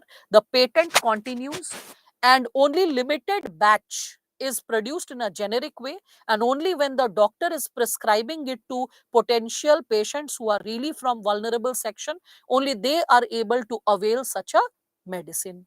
Okay, along with that, it is the medicine is not sold from commercial outlets or regular shops. That is only sold from government outlets only when the doctor is prescribing that generic version, so that random people don't take benefit of it, only the real needy benefit from it. And the chemist also continues to make money, so that the person can invest that money in R&D of the future medicines, other salts which can benefit the larger society. So it is a win-win for all. It is win-win for the masses, it is win-win for the chemist, it is win-win for the law and order. It generates social justice and it takes care of the larger masses. Is that getting clear, this solution to all of you? Right?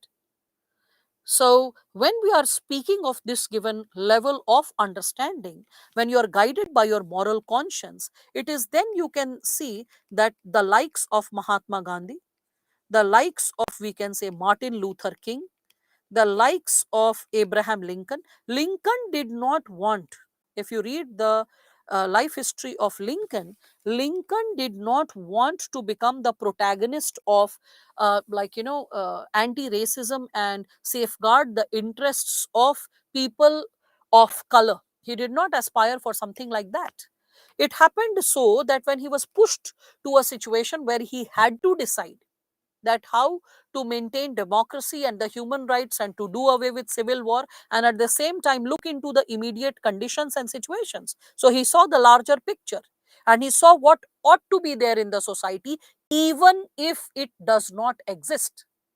Raja Ram Mohan Roy, there was no law related to abolition of sati.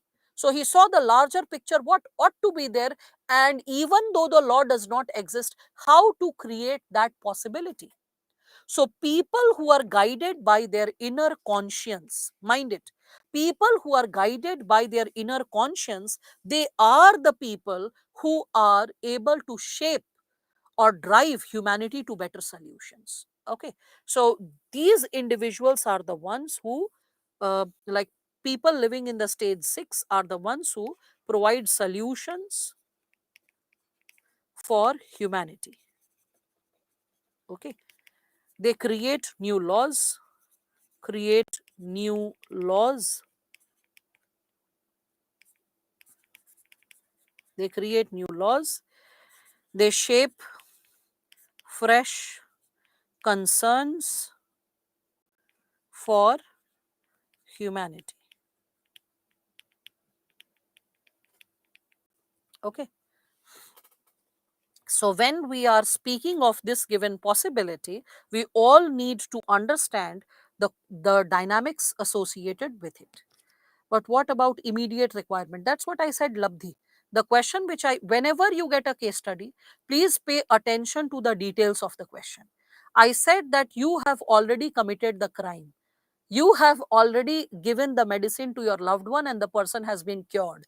Now, what will be your next step of action? That's what I said. So, how about the medical immediate requirement? You have already fulfilled. And after the fulfillment, what is the next step of action that you would have taken? That was my question, right? So, that's what.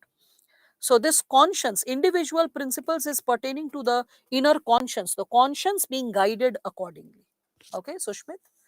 So was Lincoln more empathetic? No. I'm not saying, I'm not comparing Lincoln with Gandhi, Gandhi with Martin Luther King, Martin Luther King with Nelson Mandela. No. I'm just saying all these individuals, they were not guided only by the law of the existing scenario, the rules, regulations that were existing in the society. They looked beyond the laws, beyond the regular framework of what is existing. They looked what ought to exist, and they could look beyond what was existing because of their inner conscience, because of their conscience which was guiding them towards what ought to be there, what is the right thing to do, which is also called the inner voice, which is also called the gut feeling, it is also called the sixth sense, it is also called the voice of God. Conscience, it is there as a subtopic in your second last chapter. I will be discussing it in greater detail. Meanwhile, you can just get introduced to the term conscience. Conscience, which is also a guiding principle, which also shapes and which also strengthens our moral development. It can give direction to the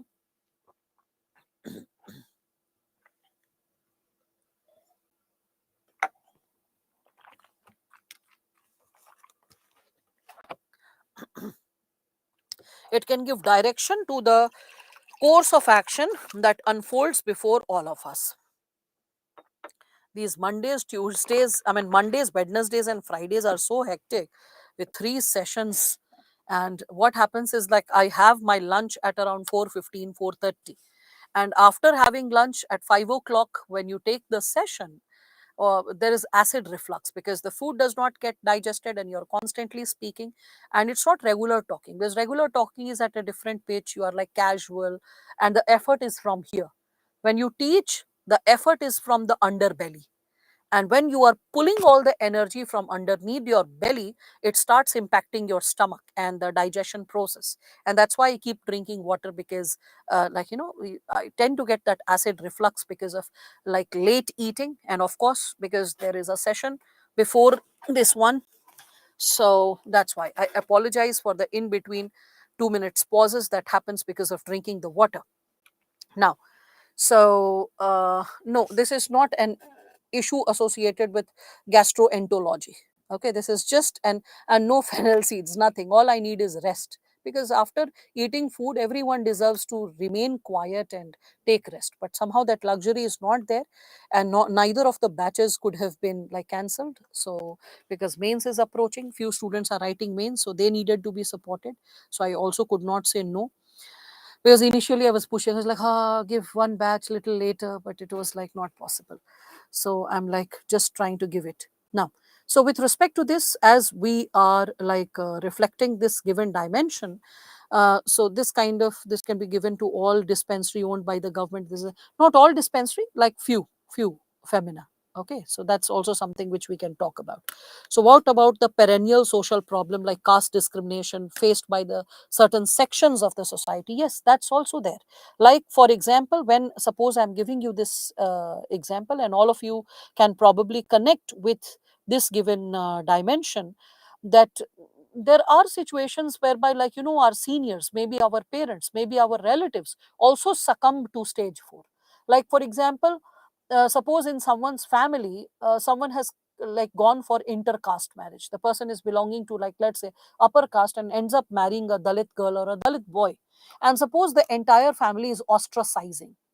And suppose you, as the younger generation who's motivated by ideals and values of equality and justice, so you, when you ask your parent that it is in our constitutional value to exercise equality towards all, and the person has married a human being, the person that my relative has married sounds or looks like a decent person, a nice person, is well settled and is kind and caring to our relative, and the person is also like seems to be of high moral values. So I don't see any problem with that individual. So why are you boycotting or ostracizing? So there is a fair chance that the relative or parent may say this thing to you, that what to do, the society does not approve of it, or how, what will the society say, or if everyone is boycotting and we start talking, it will look like we are walking against the tide, we are trying to act extra smart, so people will also misbehave with us, or they will not talk to us. So this fear of being left out, the fear of not getting accepted, the fear of not taking the right stand is there in majority of the people. They lack the moral courage to stand for the right thing and call it the right thing, to stand for the right situations and say that yes, because it is right, I stand for it. And because majority of the people lack it, that's why it is stage 4 of development. And that's why I said it is not associated with like only 15 to 17-year-old. Majority of the adults across the world get stuck at stage 4.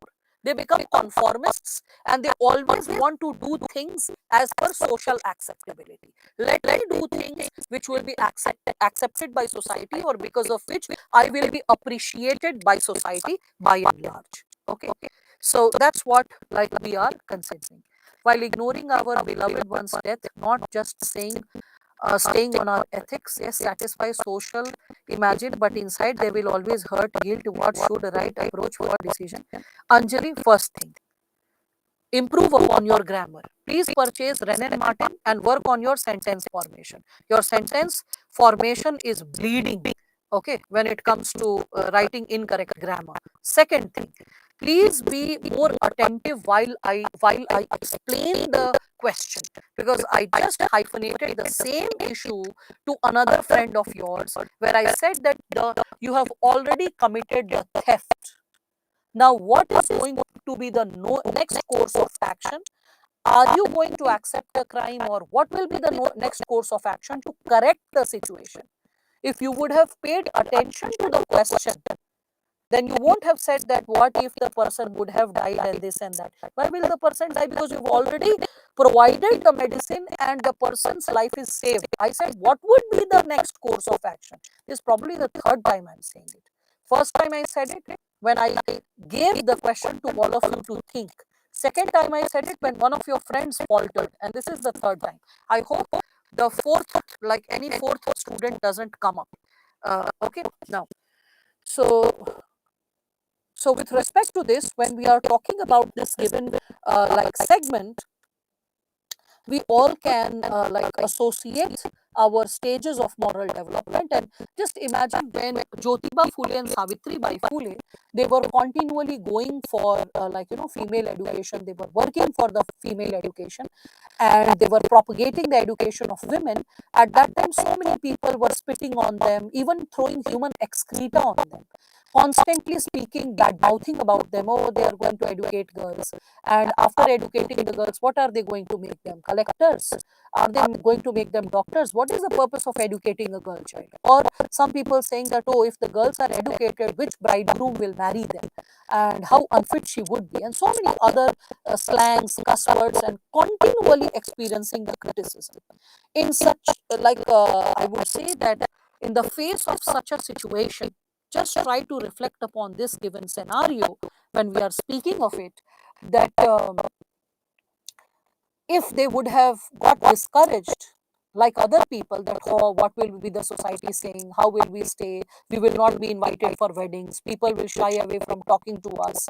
So in such a situation, what would have happened? In such a situation, due to lack of social acceptance and approval, the person would have not have the moral courage to fight for the righteousness that should have been established in the society.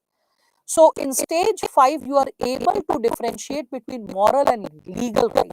But in stage 6, you are continually guided by your inner conscience about what is the right thing to do, what ought to be done, and how to come for a larger solution for the masses who might be stuck in our condition, in our similar situation, and how to create a better version or a better possibility for them, that person. All right. So I hope all of you are able to understand it. What is slang? Slang means gali, using a cuss word. Okay. So that's what it implies.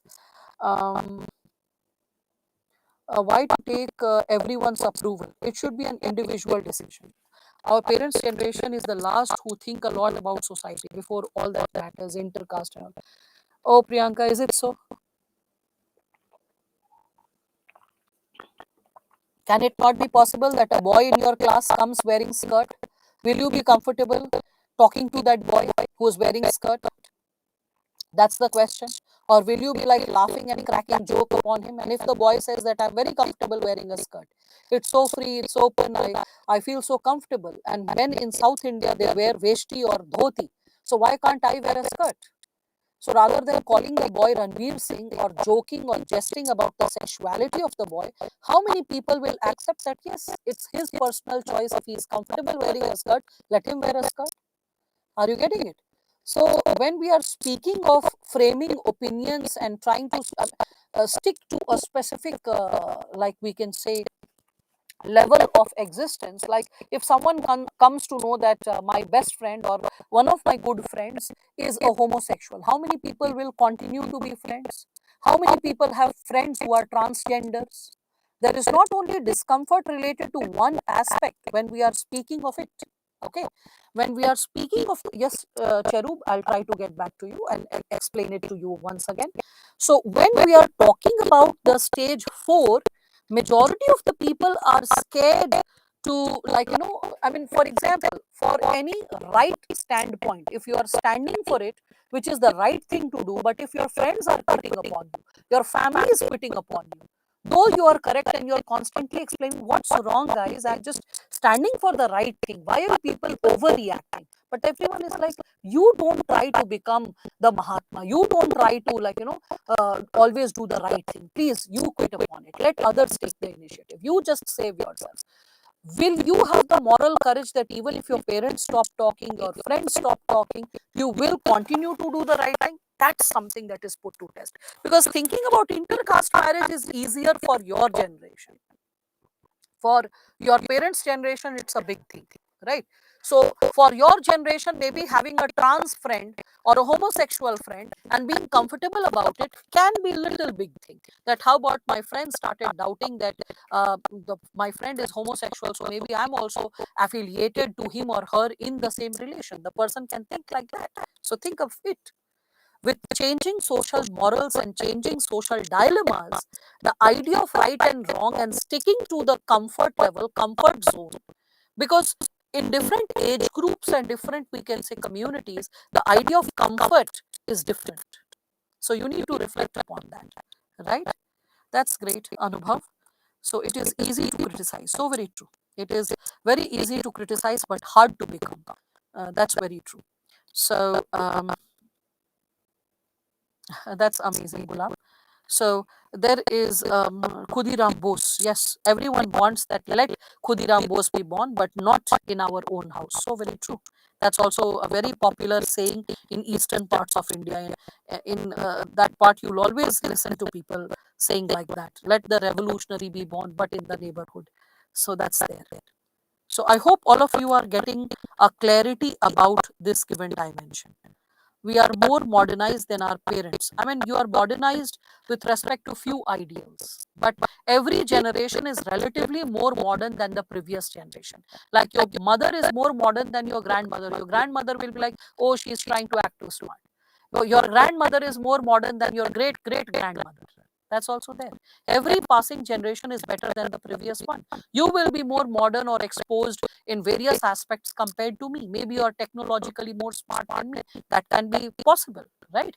But we need to understand that with every passing generation, new set of ethical dilemmas emerge, and with new set of ethical dilemmas, we are exposed to how far we will be courageous enough to find the larger solutions to the problems that we are exposed to, right? How far are we ready to stretch? Okay, I hope all of you are able to understand this.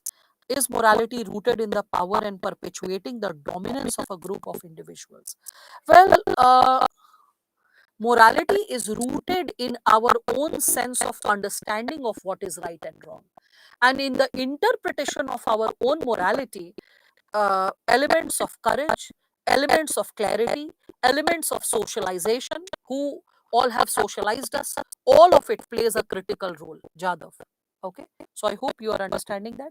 Cherub, you had asked stage 5. Stage 5 is like, it is above stage 4. You are not ready to only be obedient or act goody good. You are ready to understand that what is ethical and what should have been done. You are not doing things only for the sake of legally abiding by rules and regulations. You are doing things because you are able to weigh or measure whether it is morally correct or not. Okay, whether it is ethically, it should have been done or not. So in stage 5, the moral compass is up. At least you are evaluating things from moral perspective, not just whether it is legally correct or not, society will accept it or not. And stage 6 is when you are reflecting it from the perspective of conscience. All right. So I hope all of you are like able to understand this, and this is kind of eye opening for all of you. So as this is eye opening for all of you, you are understanding that how conscience can be a source of value. Conscience as a source of value. Conscience also guides and shapes our value, and it can also shape the value of a given society. It can create new values. Okay, there can be other sources of value as well. So the other sources of value, we will reflect upon it after the break. How family, how educational institutions can be a source of value. Let us take a break. It is 7:03.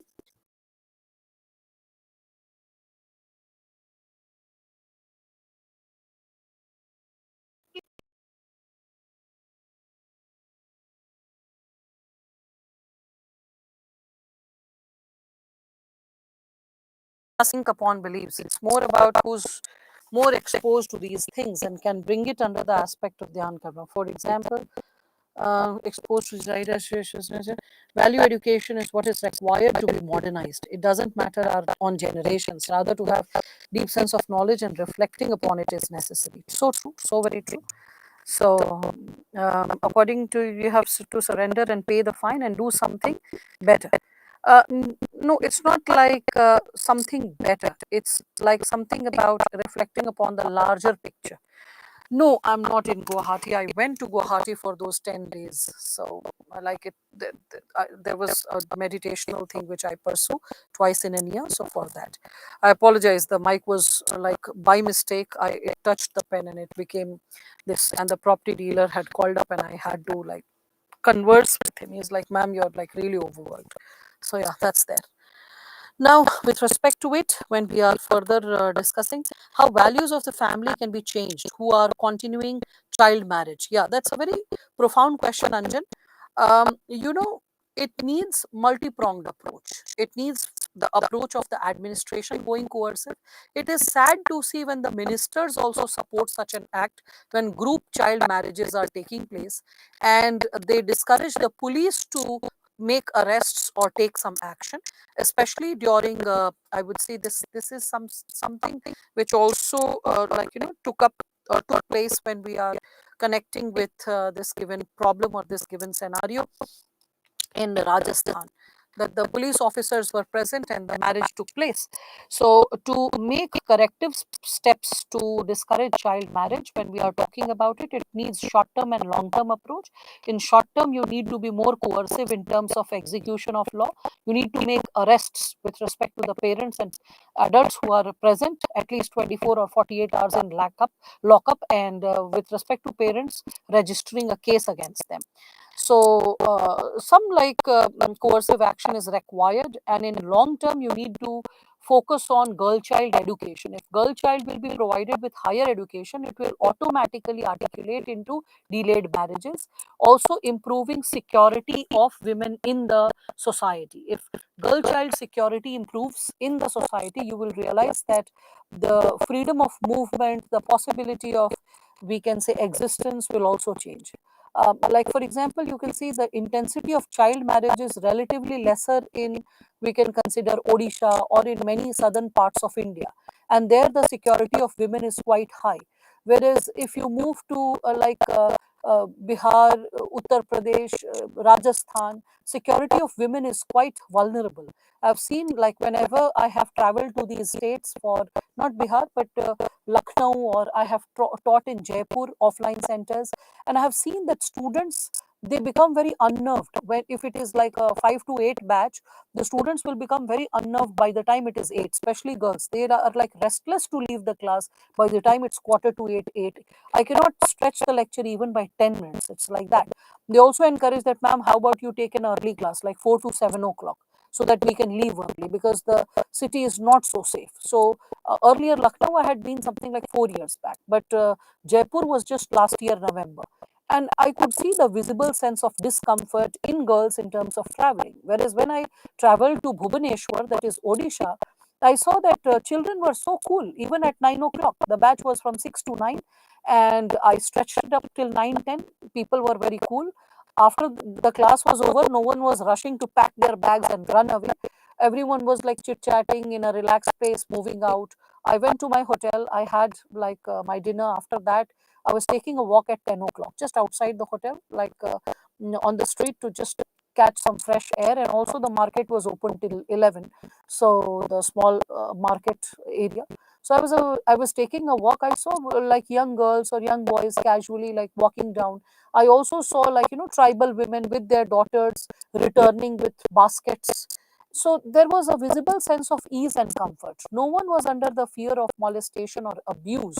So it makes a lot of difference in terms of the society also in which you live. So that's also there, as you were asking about this given question, Anjan. But still, it persists in Kandhamal. Yes, it exists in Kandhamal, because you can see that the challenge pertaining to Kandhamal is associated with the kind of violence, the kind of strain that that area has experienced. If you remember the Kandhamal violence, it was so severe. So that's what I'm saying. Until and unless people are educated, they are empowered, higher education is granted to the girl child, more job opportunities or professional opportunities are offered to the girl child, and the environment, the society is secure for the girl child. So these are some, and propagating the message of getting the girl child not married early, because it can lead to maternal mortality or infant mortality. It is a risk for the mother and child's health both. So when you are empowering the child with respect to education, healthcare, professional benefits, as well as security of the women, so this is a long time effort. And in short term, when you are coercive, that's how you can create a difference. So that's something we all can understand, this given possibility. So influence of spouse as a source of value, um, well, that can also happen in terms of when, when partnership is built on deep sense of respect, then in that situation the value of one can inspire the other, because after all, your partner or your spouse is what, a great friend. And don't your friends influence with their value systems when you are going wrong, or maybe you are presuming something wrong, then they can always guide you that probably what is an alternate behavior which you can consider or work upon, right? So but still persist, some coercive measures can be fine. So that's also there, ma'am. Can we have the to remove the orthodox ideology? Yes, yes, yes. So that's why I'm saying short term and long term. So in long term methods, you'll be working towards removing the so-called orthodox ideology. Anyway, let's get back to the possibility of let's say the dimension pertaining to sources of values. So, in sources of values, we all can first and foremost reflect upon the role of family. So, when we can see that a child is born and brought up in a specific environment, in that situation, we all can see that a child has a greater tendency to, catch up with a specific behavior in which he or she is, we can say, raised. So there is a tendency that when a child is raised in a specific environment, that is influencing the value system of a child. For example, if the child is seeing that my parents can violate traffic lights, if the police wala is not there, they are, because children constantly observe. So if they are seeing that parents are saying, oh, is the police wala there? No, okay, fine, there is not much traffic, let us just move ahead. So the child observes that. So when the child takes control of the vehicle, the child may also take the risk of, taking such an action when we are speaking of it. Okay. So you can connect with this given sub dimension when we are talking about it. So if parents are talking about informally about certain bad things, okay, so the nature of conversation will impact. If they are talking about like caste or religion with a biased perception, or they are violating traffic rules, so a child will have a subconscious tendency to implant or get inspired by it. Yes, not wearing helmet and all that stuff. Again, we can see if a child is raised in an authoritative environment, this is also something which I'm sharing with you, which is there proved through various case studies. So if the environment is authoritative for a child, like in childhood, so if in childhood there is authoritative environment, the child will show less concern for democratic values as the child grows up, because in an authoritative environment the child learns that once in a while coercive action is necessary, or exercising some kind of violence is necessary, because when we are exercising some kind of violence or coercive action, corrective behavior can be brought. Like for example, if someone feels that hitting once or twice is necessary to bring correction, so as the person becomes an adult and is seeing that some kind of violence or misbehavior is going on, the person will advocate that let us elect such leaders who can once in a while be coercive. They are not hesitating in violating human rights. They are not hesitating in killing someone or beating someone up, and without following the due procedure of law. So that's why you can see in entire Southeast Asia, because in entire Southeast Asia, it is a normal culture, not just in India, that for correctional behavior, it's fine to hit the child once in a while. Beating the child is very normal. And in some cases, severe beating is also validated, or it is covered up. So in that situation, what happens, you can observe the, we can say, thought process across South Asia, how it evolves. So you can see that, like in we can say Singapore, there are very rigid rules, regulations. If you are violating any of it, knowingly, unknowingly, you are put behind bars for 2 years to 5 years to 10 years of imprisonment with very heavy fine. Similarly, you can see that like there are coercive rules in Malaysia. In Philippines, you can see the right wing government coming to power. So on an average, you will see that if you are raised in an authoritative environment, even if you are electing a democratic government, the tendency to choose an autocratic leader within the democratic government will also be there. You can see China. China has a very like autocratic way of handling its politics. So the way we are raised as children, we tend to endorse those values even politically. That is something which you all can connect with. So like this is something there. Similarly, our idea of gender justice, when we speak of it, so the component of gender justice is also that we learn from our childhood. If our mothers, sisters are treated equally, healthily, we'll see that the child will have a sense of balanced sense of gender justice. But if the child is experiencing high levels of imbalanced treatment or gender injustice, in that situation we all will be seeing that the child will be having a skewed up or a compromised sense of understanding towards the men and women in the society.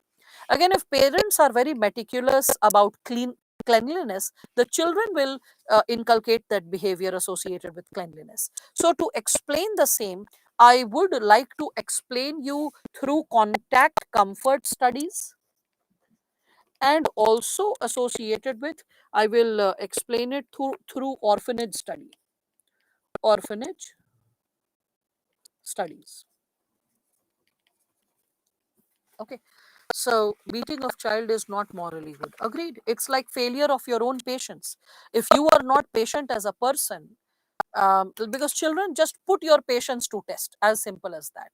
So if you're a patient person, you know how to give explanation to a child and then, like, calm the situation down. It is only when you lack patience, and saying this is very easy theoretically if you have to exercise patience once in a while. But if 24/7 you are surrounded by such a situation, resorting to violence once in a while uh, is something which you can see a lot of parents resort to, because they are under tremendous pressure of, we can say, occupation, relationship chaos, or some other thing. So they are caught up with so many issues that it is like the child becomes sometimes a sponge in which they try to throw their crap so that it just sucks it up. Or sometimes a child is also used as a, we can say, punching bag by few parents, whereby they are dousing all their stress and fatigue. So, and that's how it impacts the growth of children, right? But ma'am, if a child is born in more democratic culture, it will not be more free. To the child after some age will not be free. What is free? Freedom also comes with responsibility. Who is saying that freedom is recklessness? Freedom can also come with duty and responsibility if it is taught properly, right? So that's also there. So with respect to this, um, when we are speaking of this given dimension, so so a lot of you are sharing different types of possibilities that you have witnessed. All right, now, so with respect to this given dimension, when we are speaking of orphanage studies, what I imply to share with all of you, that in orphanage studies, the behavior of children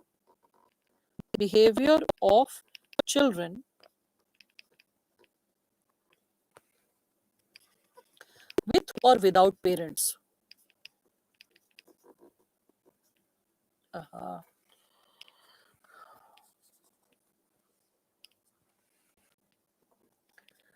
with or without parents was studied. Okay. So in this, it was observed that children with parents, okay, first they were, we can consider, were emotionally more stable.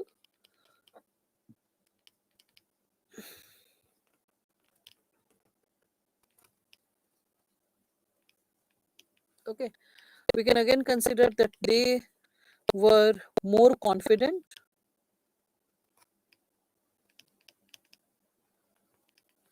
We can again connect. They were more responsive,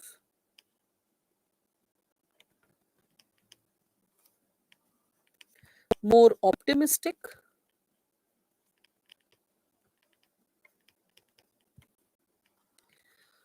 and then also ready to counter the challenges in life. The challenges in life. So these were the, like, qualities that were seen with respect to the individuals. And like a lot of these qualities are needed. These are the preconditions of good leadership, right? Preconditions of good leadership. Good leadership. Again, another case study. It proved that the level of a mother's education, level of mother's education, mind it, not literacy, but also education, directly influenced the value development of a child, directly influenced the value development of a child. When we are talking about the role of family in terms of inculcation of values, so we can also see this segment with respect to contact comfort studies. It is also called Harlow's monkeys, being put to this study, in which it was stated that the attachment and a lot of values, they start when there is a physical sense of comfort, physical sense of touch, physical cuddling involved between the infant and parent. When we are young, the more our parents hug, cuddle, hold us in moments when we are scared, in moments when we are hurt, in moments when we are confused, or moments when we are in unfamiliar situation, the more our parents are ready to hug us, cuddle us, like, show that sense of comfort and belongingness to us, the higher is the chance, okay, for a child to be a strong and resilient personality. So in the similar manner, human beings also exercise, or they also express that kind of, we can say, comfort, that kind of physical warmth. So you can see the two images. There was this image in which there was, like, this wired structure kept, and there was this monkey baby. It did not have its mother, it had lost its mother. So, and there was another, like, this structure in which was wrapped with towel, and the monkey baby continually hugged it every once in a while, because it needed that hugging, it needed that mother's touch, because it is something which brings a sense of belongingness and warmth, and a sense of, like, that sense of being taken care of. So those babies who had, those monkey babies who were in the protection of their mother, who were taken care of by their mother, those babies, they expressed, like, greater confidence. Those babies, they expressed more stable personality. Those babies, like, they were, more responsible, and they exercised better leadership. Most importantly, we can also see that they were more confident, okay, they were more confident before the opposite sex, while interacting with the opposite sex. So that's why it is considered very essential, with respect to, we can consider the kind of physical warmth that comes from parents. That is also very essential to come, and that also shapes our personality. And that's why subtly, directly as well as indirectly, our families play a very crucial role in shaping our personality, in shaping our values, in shaping our sense of assertiveness, right and wrong. Like, there is a definite impact of not just my father and grandfather, moreover my mother and grandmother's personality. My grandmother was super authoritative and super assertive. She was taking care of household chores, but, like, my grandpa was an officer, and later, first he was a freedom fighter, and later he became an officer and stuff. So my grandmother was very well exposed, very well traveled. And in those times, I'm talking about 1960s and 70s, my grandfather, like, because he was an officer, he was least bothered about what's happening to the farmland.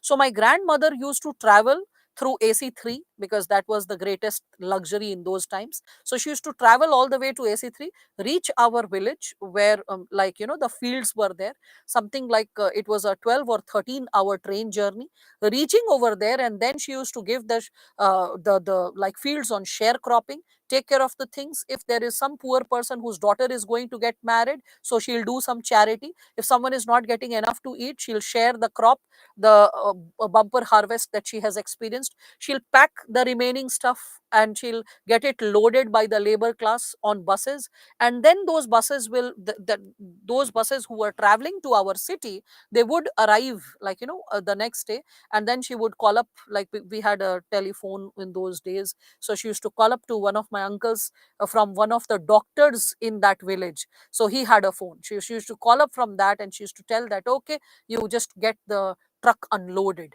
And then one of the uncles used to go get it unloaded, get the stuff like packed, and a labor class used to come and dump it in our storerooms. So there were 3 storerooms. She used to get it all done.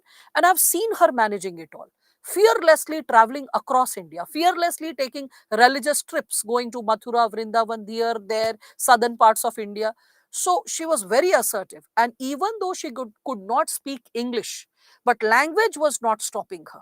I mean, like, she went to Andhra Pradesh and she spoke in her own colloquial language and negotiated for bananas. My grandpa was watching her from distance once when he was traveling, and he was like, I was just seeing the lady, the way she was authoritative and assertive and getting her things done. And my grandma was very assertive. As I was growing up, I used to subconsciously watch her, the way she used to regulate things, talk to the staff, talk to the the gardener when he used to come once in a while, to the people who used to sell vegetables and fruits, the passers by. So I used to see how she used to interact with so much of clarity, assertion, authority. There was compassion if and when needed, and sometimes when one has to be brutal, she was like, and she was very caustic with her comments, like one liners, killer one liners. So that was there.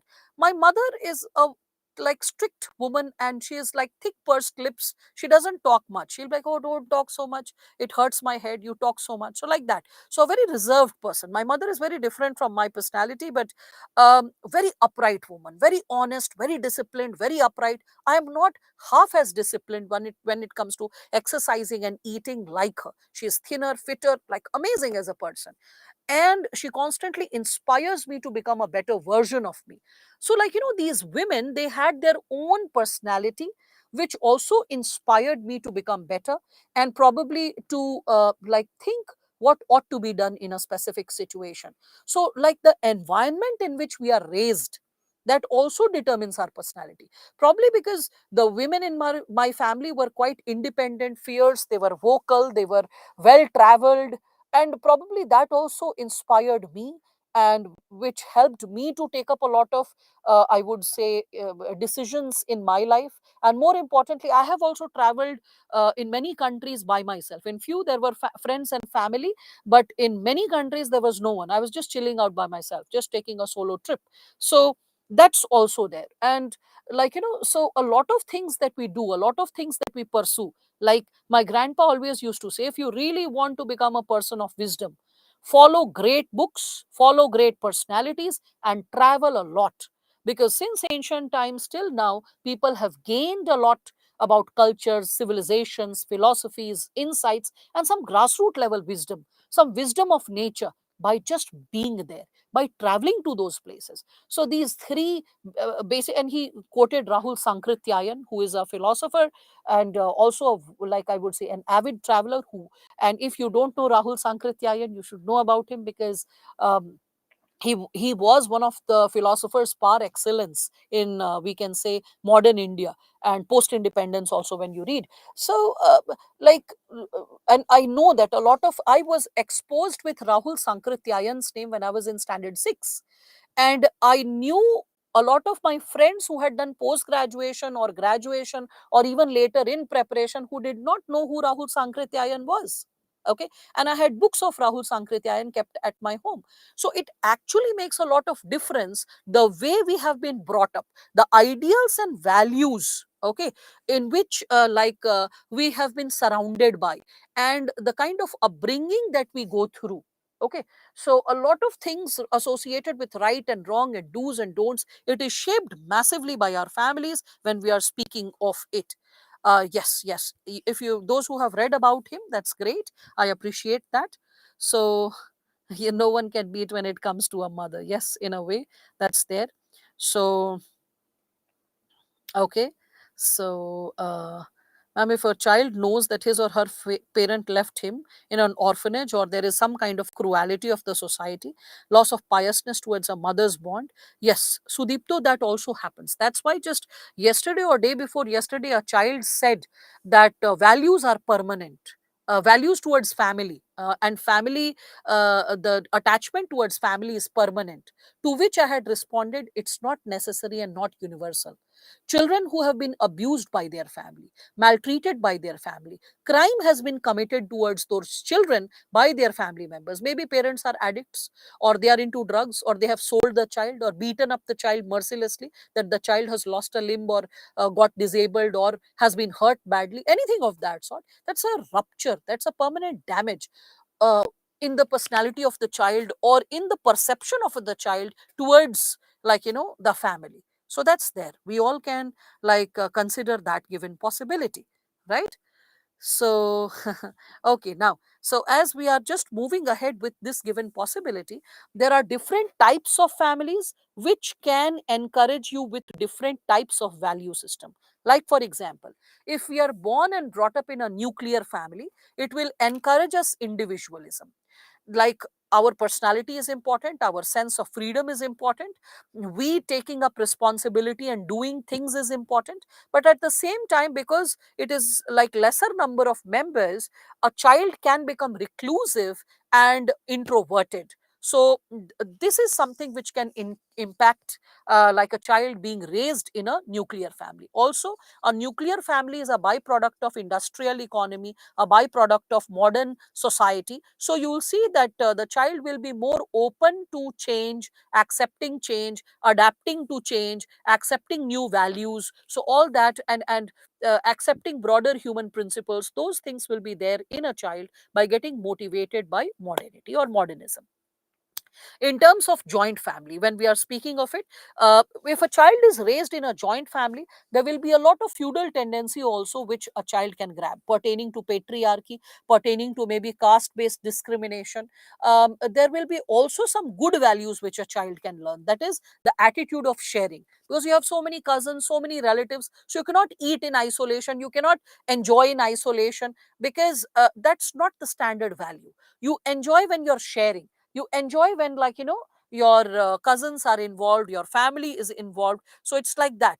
And at the same time, conservatism of the senior generation can also impact, because it is glorified that seniors are always correct. Always respect your seniors in all conditions, even if you don't approve of their thought or act, but always maintain a basic sense of respect. So in that situation, you can see that a lot of different set of ideals can be, like, we can consider communicated by the nature of family you are associated with, this, the, we can say, the size of the family you are associated with. Again, we can see that along with the family, like, there is also the role of society. So there is neighborhood, there is, like, classmate, peers, colleagues, media, movies, television, everything is influencing upon us. So that's why we see that, there is adult written against movies, where there are some like scenes pertaining to exposure to, we can say, carnal pleasures, or there are scenes pertaining to alcoholism or smoking, because that's something which children should be avoiding. So when we are speaking of this, when we are seeing such scenes, to, like, fall into the conformity, to look cool, we have a tendency to abide by that. So that also can impact our behavior, our value system. Again, we can see that there can be, like, the society can also, like, for fitting in the society, for the sake of conformity, we can do certain specific activities which also builds or influences our value system. Again, we can see the society can encourage values in us through reward and punishment. through social control. We have already discussed it previously. If you remember, theories of moral development, that stages of moral development, Lawrence Kohlberg, and also social control. So patterns of, we can say, inculcation of values I shared, socialization and social control. Again, tolerance is something which we again learn from our society. If our society is tolerant, we exercise acceptance towards diversity, celebration of diversity. If tolerance is missing, there will be fundamentalism, communalism, strain before communities, loss of social harmony, loss of social capital. All that will happen, right? At the same time, when we are talking about inculcation of values by educational institutions, okay, so when we are talking about inculcation of values by educational institutions, we can like bifurcate it into certain subparts, like the role of teachers, the role of curriculum, okay, and education in general. Okay, so Vivek, as you are asking this, that can live in relation be propagated in joint family? So as I said, joint family is motivated by conservatism. So why will something so random be promoted or accepted or motivated by a like joint family? You yourself can respond if you read the slide properly, right? Isn't it? Ma'am, if a child is exposed to such circumstances, but after bringing back to him into a good environment, does the child change his mindset? Yes, it can happen with repeated counseling. You need to heal the child so that the child unlearns all the damage. The child realizes that what the child has undergone is uncomfortable and it's not justified, and no one should undergo it. So that even though the child cannot forget what the child has experienced, but the child develops a sense of understanding that what is right and what is wrong and what should be avoided at all costs in all situations, so that the child gets exposed that there are a lot of individuals who are victims of injustice, but they have performed or they have contributed greatly by realizing how to undo injustice. Okay, so that's why you need a lot of patience and proper counseling per se. Okay. Anyway, with respect to role of teachers, when we are discussing about it, so role of teachers, you can also connect it with a lot of teachers. Like Aristotle was the teacher of Alexander the Great. So in the process of he becoming great, or politically we can say so, very sound, or morally getting exposed to a set of values, there must have been an inevitable impact of Aristotle. Same applies to Chandragupta Maurya. The impact of, we can consider, Chanakya cannot be avoided or ignored with respect to Chandragupta Maurya. Similarly, we can think of G.K. Gokhale, right? G.K. Gokhale must have had a profound impact on Gandhi, because Gandhi considered him as his political guru, and he shaped his initial political ideology. In modern times also, we can see that the value systems that we promote can make a lot of difference. Like teachers who are motivated by commercial interest, and when they are like not teaching in the school, but they are like teaching in the tuition, the child is unable to develop the similar old school set of respect. There is a sense of materialistic value that gets promoted, and the child can see and sense the commercial interest involved. Right. In the similar manner, when we are thinking of physical punishment or any kind of corporal punishment, that is also we can consider. Can we quote Krishna and Arjuna here? Yes, you can do that. Definitely, you can do that. So that's also there. So um, um, since nuclear family leads to children to become introvert, can the character always be bad? No, not really. There are the positives and negatives to being introvert. First, second, not every child becomes introvert, because along with parents, there is the neighborhood, there is the set of friends who also influence the child. Okay, so there was a generalized overview being given, right? So that's also you can consider. Yes, Dronacharya, Arjun, you can think of that also. Good. I appreciate all those people who are able to think. Yes, Eklavya and Dronacharya also you can think. So very true, right? So I appreciate the like diversity of examples, positive and negative, that you all are able to arrive at. That's how you're supposed to think, right? Again, you can see, when we are speaking of this, remember the Nangloi incident? I don't know how many of you are aware of it. Few years back, there was this student who stabbed his teacher to death because he asked something from him in the class. Similarly, a few years back in Ryan International School, there was this standard 11 kid who killed a standard 1 child just because he wanted a holiday and postponing the test. No other thing. No personal animosity, nothing of that sort. So, like when we are talking about such possibilities unfold around us, they also are guided by certain specific behavior, and they also influence the behavior of others who are exposed in our environment when we speak of it. All right. Again, with respect to this, yes, you can take Oprah Winfrey's example as well. Parshuram Karn is also fine. Ramakrishna Paramhans and Vivekananda would also serve as a great example. Okay. Again, when we are talking about role of education, so you can connect with how the syllabus or the curriculum is associated with the values that our textbooks aspire to our textbooks aspire to impart in us, like world history.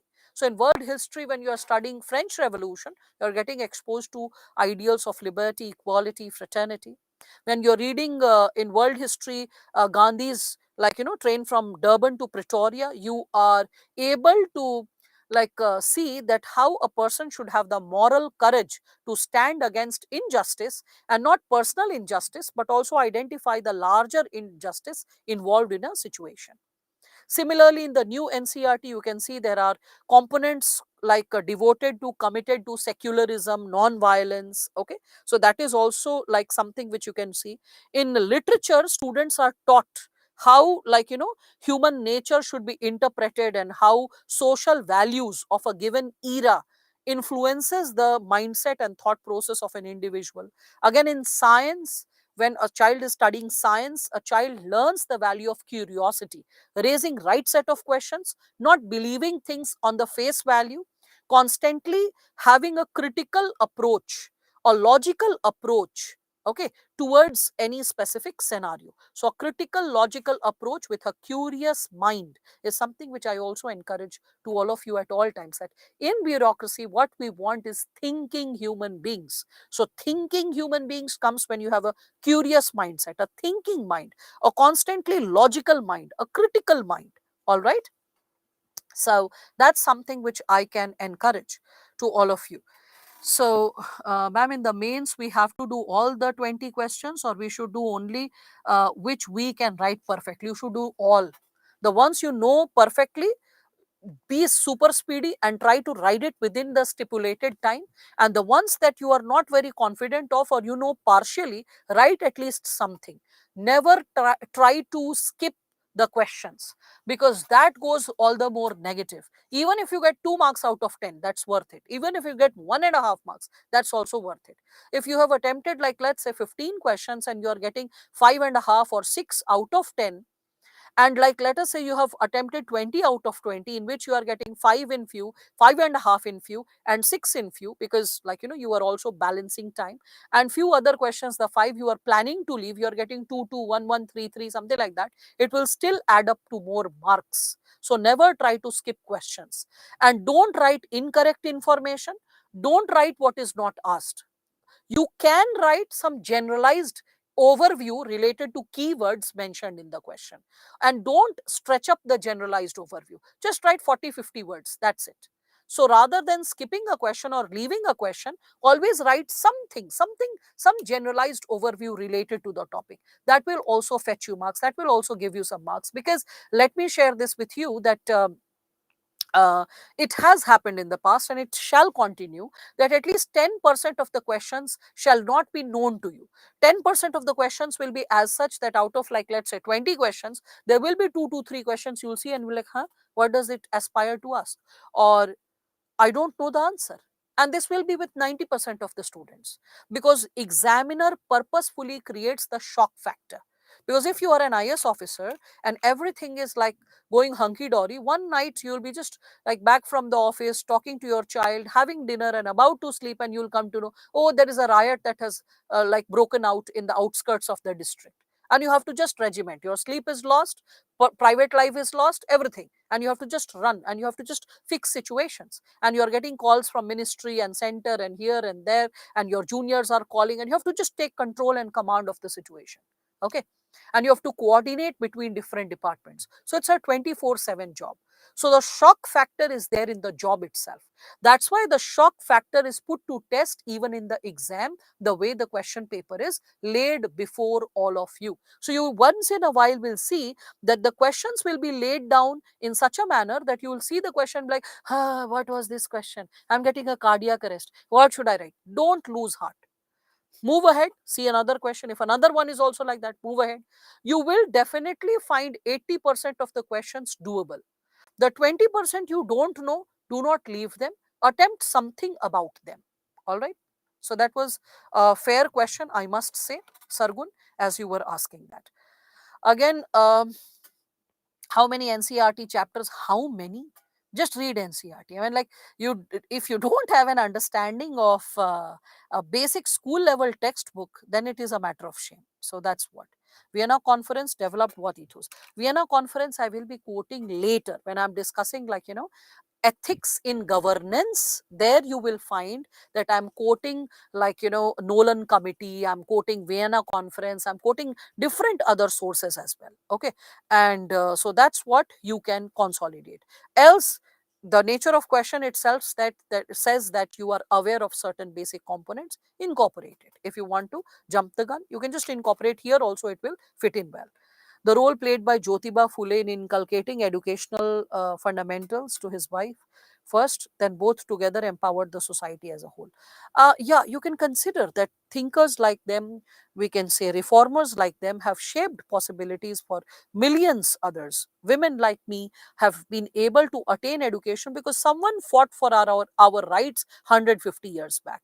If 150 years back everyone would have adjusted to the same order, maybe we would have been victims of child marriage, maybe we would have been victims of poor levels of education or illiteracy. So that's also there.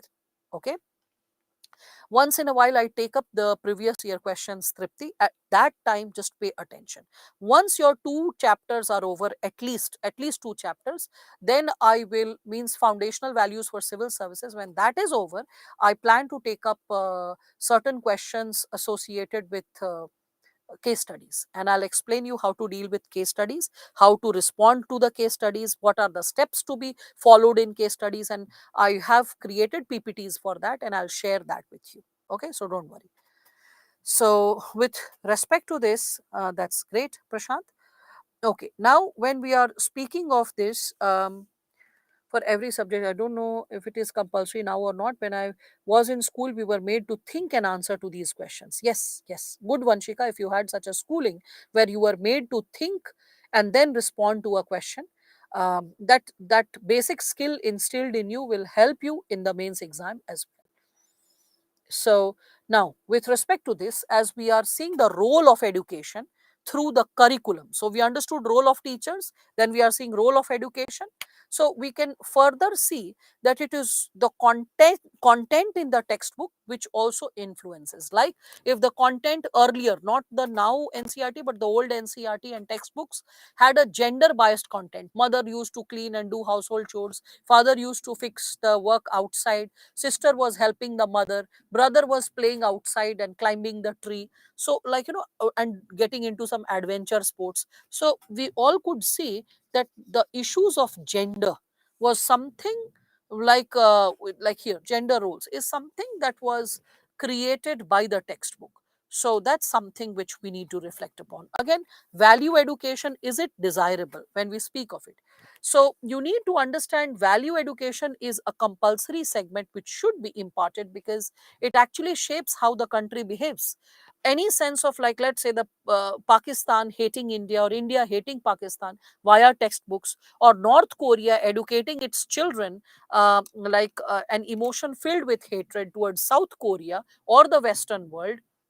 So that is like trying to shape the human values of the citizens in such a manner that it just influences their thought process and even decision making capability as adults. So that's like faulty when we speak of it.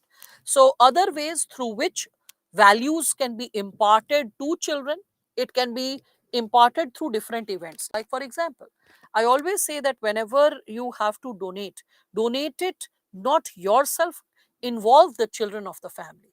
See, Have you seen that specific meme or not? It's a video, not a meme. It's a video in which a child is going to a shop and the child is asking for 10 rupees ke turture de do, 10 रुपए के turture de do. The child wants to purchase that kurkure for 10 rupees in his own interesting accent. Yeah, you all have seen that. Yeah. So when the 10 रुपए के turture खाने वाला बच्चा, when that child at that age or level who knows the importance of 10 rupee, that I can purchase this candy or chocolate or kurkure, when such a child receives 500 rupees and can purchase so many candies and chocolates, and seeing that this seems to be a heavier currency, okay, or maybe 10 rupee currency, like a bundle of wad of 10 rupee currency is given to the child, and the child like, oh my god, I can purchase so many things, and then the child is encouraged, go and pay this amount to purchase a blanket or a shoe, and when the child has paid that amount, then taking that blanket or a shoe and giving it to a poor person, and then telling the child that when you give, seek blessings, fold your hands, be humble, don't have that sense of arrogance that you are giving, don't throw it, don't push it, just give it and fold your hands and say, like, take care, seek blessings. When you train these values to your child, when you are taking the child to old age homes or any such shelter homes or any such place, you are teaching your child compassion and altruism. Okay, this is something which I encourage to all my friends and like, cousins who have children, that whenever there is a birthday, irrespective of what or other activities you plan or perform, please encourage the child to get into some activity, especially on that day, which is motivated by compassion or altruism, because that is going to shape the thought process of child in the long run. Okay, again, you can see with respect to when during school days children were taken to museums, to cultural centers. Why did our schools organize such excursions and trips? What was the purpose? The purpose was to encourage tolerance, the purpose was to encourage secularism. Okay, so that is something which uh, we all can connect with. Okay, again, you can think of this, the tree plantation, street cleaning drives, which is encouraged during school days, right? So this tree plantation and street cleaning, it is encouraging children to have the values associated with environmental protection. When children are trained in yoga, what is it? The children learn how to internalize one's energy, and also how to create a clarity of thought, how to balance the mind, body, and the spirit, the energy of it, aligning it in a specific dimension, right? So that's something which all of you can reflect upon. All right. So, yes, the question will be in two parts.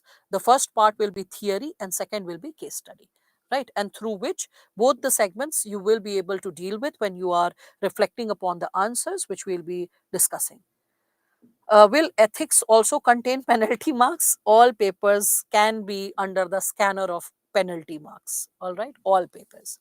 So, with respect to this, I would like to conclude this specific subtopic, inculcation of values by family, educational institutions, and society, by the quotation of APJ Abdul Kalam, which also qualified as a 2022 question. If a country is to be corruption free and become a nation of beautiful minds, I strongly feel there are three key societal members who can make a difference. They are the father, the mother, and the teacher. That's why we have to understand that this is not just a regular job or a profession or a method of making money. It is a profession which is one of the most noble professions. After parents, the next role is that of us. So we have to be at all times be motivated and inspired by the correct set of ideals, because what we are inspired by and the actions that we perform is indirectly or subconsciously going to impact upon you, the way you think, the way you process, the way you learn. Because what we bring to the class is something which is going to be taken by you in different sizes and chunks, to each his own. But it's like, different children may have different sizes of container, how much they can receive from their teacher, right? But if it is flowing well, then only it can be received well. That has to be somewhere understood thoroughly. Okay. So when we are speaking of this given possibility of this question, first and foremost, you need to understand that role of family, okay, role of family and teachers in inculcation of values, in inculcation of values. First, this had to be discussed. If it is missing, okay, if it is missing, then what gets created, okay, and how it, like, what gets created and how it leads to corruption, how it leads to corruption. And then in the final part, so this is the first para, you can just give like something like we can say 60 to 70 words. This part can be given like 30 to 40 words, and again like you can give another 40 words related to how to inculcate it, okay, how to inculcate it means how to strengthen their roles, how to strengthen the role of parents, teachers, okay. So this is something which you have to break up the answer and you have to work it out, okay. So this is how you would be working it out. Introduction, body and conclusion, that's a typical essay standard. In this you just have to open the context. In GS questions, try to open the context. So by the given quotation, Dr. APJ Abdul Kalam hyphenated the importance of family and teachers in inculcation of values amongst children who are going to be future citizens or meaningful contributors in the growth of a nation. Full stop. After this, like contextual statement, which you can consider as an introduction, but this is just opening the context of the question, that inculcation of values is not written in the quotation, but you are opening that this statement is pertaining to inculcation of values. Then you can talk about like how inculcation of values is done. How is it done? So how parents and teachers do it, talk about the inculcation of values by them, the impact of it, okay. Then briefly discuss when it is missing, what, how it can lead to corruption, and then you can, in the end, you can discuss how it can be strengthened, or you can give suggestions that how we can improve upon this given possibility. That's how. And you have to break open the segment in terms of word limit. So see, 60 words, 70 words, 30 words, 40 words, so it's barely like 2 sentences, 1 sentence, 3 sentences, it's like that, okay. So if they are long sentences, then 3 to 4 sentences. Short sentences, then maybe 5 to 6 sentences. So to break it open. Can we cite orphanage studies? Yes, you can cite, but in one sentence. I will explain in elaboration. When it comes to writing, you have to learn also how to abbreviate language. That's why on and off, I keep repeating that all the students have to work on their vocabulary. Because when you have power of language, you can communicate the answer effectively. All right. So that's there. Personal example, make it like a third person example. Okay. So that's what is altruism learnt or innate? It can be both. Some people have it very naturally and effortlessly. And for others, it has to be brought in context in the social environment in which they are being born and brought up. So as they are born and brought up, they have to be continually be trained. It is not clear what is being asked in the question. Yeah, it's like the quotation is given, so you have to substantiate the quotation. So in the process of substantiation, you have to first explain the quotation. So that is how you are talking about inculcation of values and the role of family and teachers, right? How they perform. So what is their role? What is its impact thereof? Okay, how it is done. So that is going to take a sizable part of the answer. Then the statement also says that if a country has to become corruption free, means if this condition is missing, the country will be corrupt. The country will not be of beautiful minds. So if it is missing, what will be the repercussion of it? And then last but not the least, suggestions that how we can strengthen this possibility at all times, right? So the main body is actually this part. 60 to 70 words means almost half of the answer goes in the role of teachers and family members, how they inculcate the values. Then just barely 20% reflection, then when it is missing, what can be the outcome? And then another 30% you have to discuss that what shall be done. Okay, what shall be done? So that's what. Through which book you can improve the vocab? You don't have to like buy a book. All you have to do is, as you are proceeding chapter after chapter, all the new words you get introduced to, try to imbibe it in your vocabulary. There is no extra book or new book needed. As you are listening to the session and reading the content which is there in your book or which is there in the slides, the PPT, you can just substantiate it accordingly. I've also given you some homework. This is your homework for self reflection and reading, and in this also you will come across a lot of new words and vocabulary. So you are supposed to read. This is some extra dimension I have created. No question has been asked so far related to this dimension, but what if it is asked?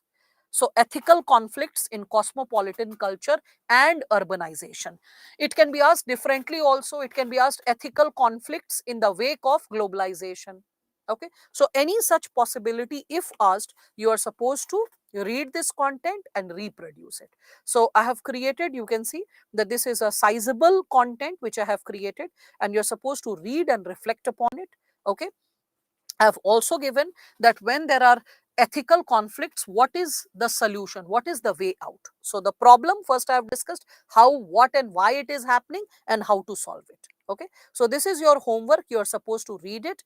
Please be thorough with it. Read this entire bit.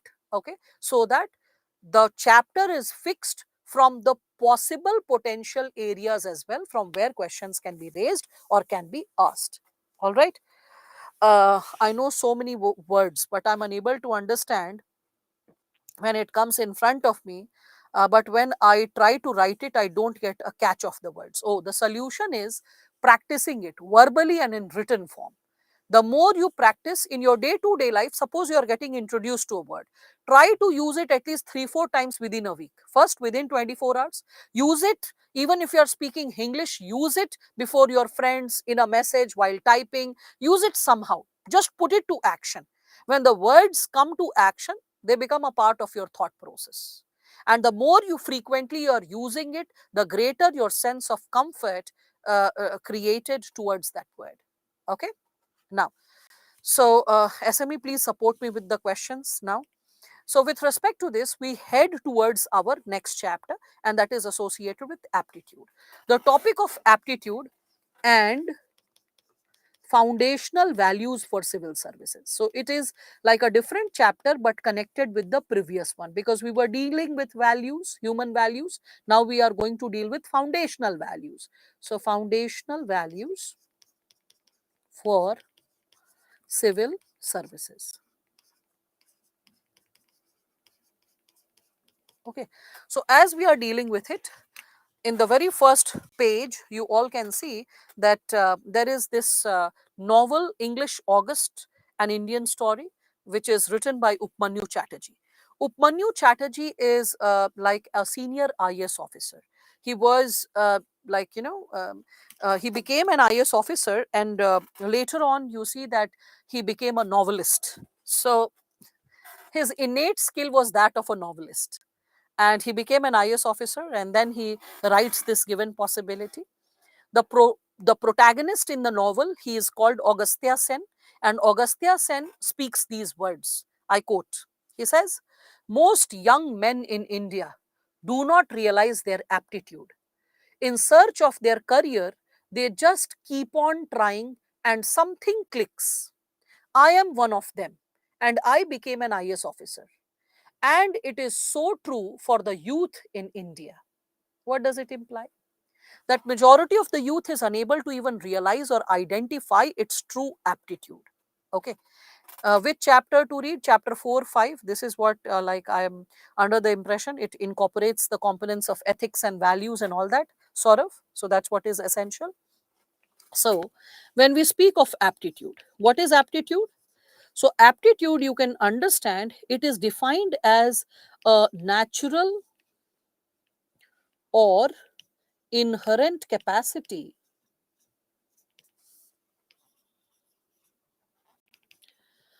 to acquire a certain skill or ability in the future through appropriate training. Through appropriate training, right? It can be both physical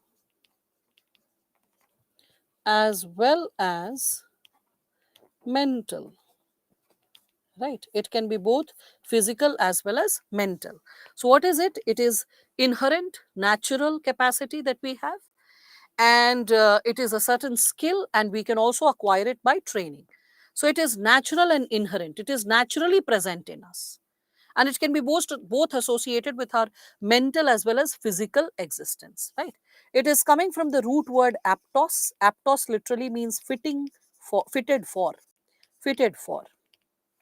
Okay, so the job that we are born for, something which we are like, by default we are created for. Okay, so when we are speaking of it, you can connect it with the terms like skills. Skills are what? They are learned from the past. Learned from the past, right? Like for example, we can consider skillful writers. So they learned writing, developing right set of vocabulary, grammar from the past. So that's skill. Then comes the word ability.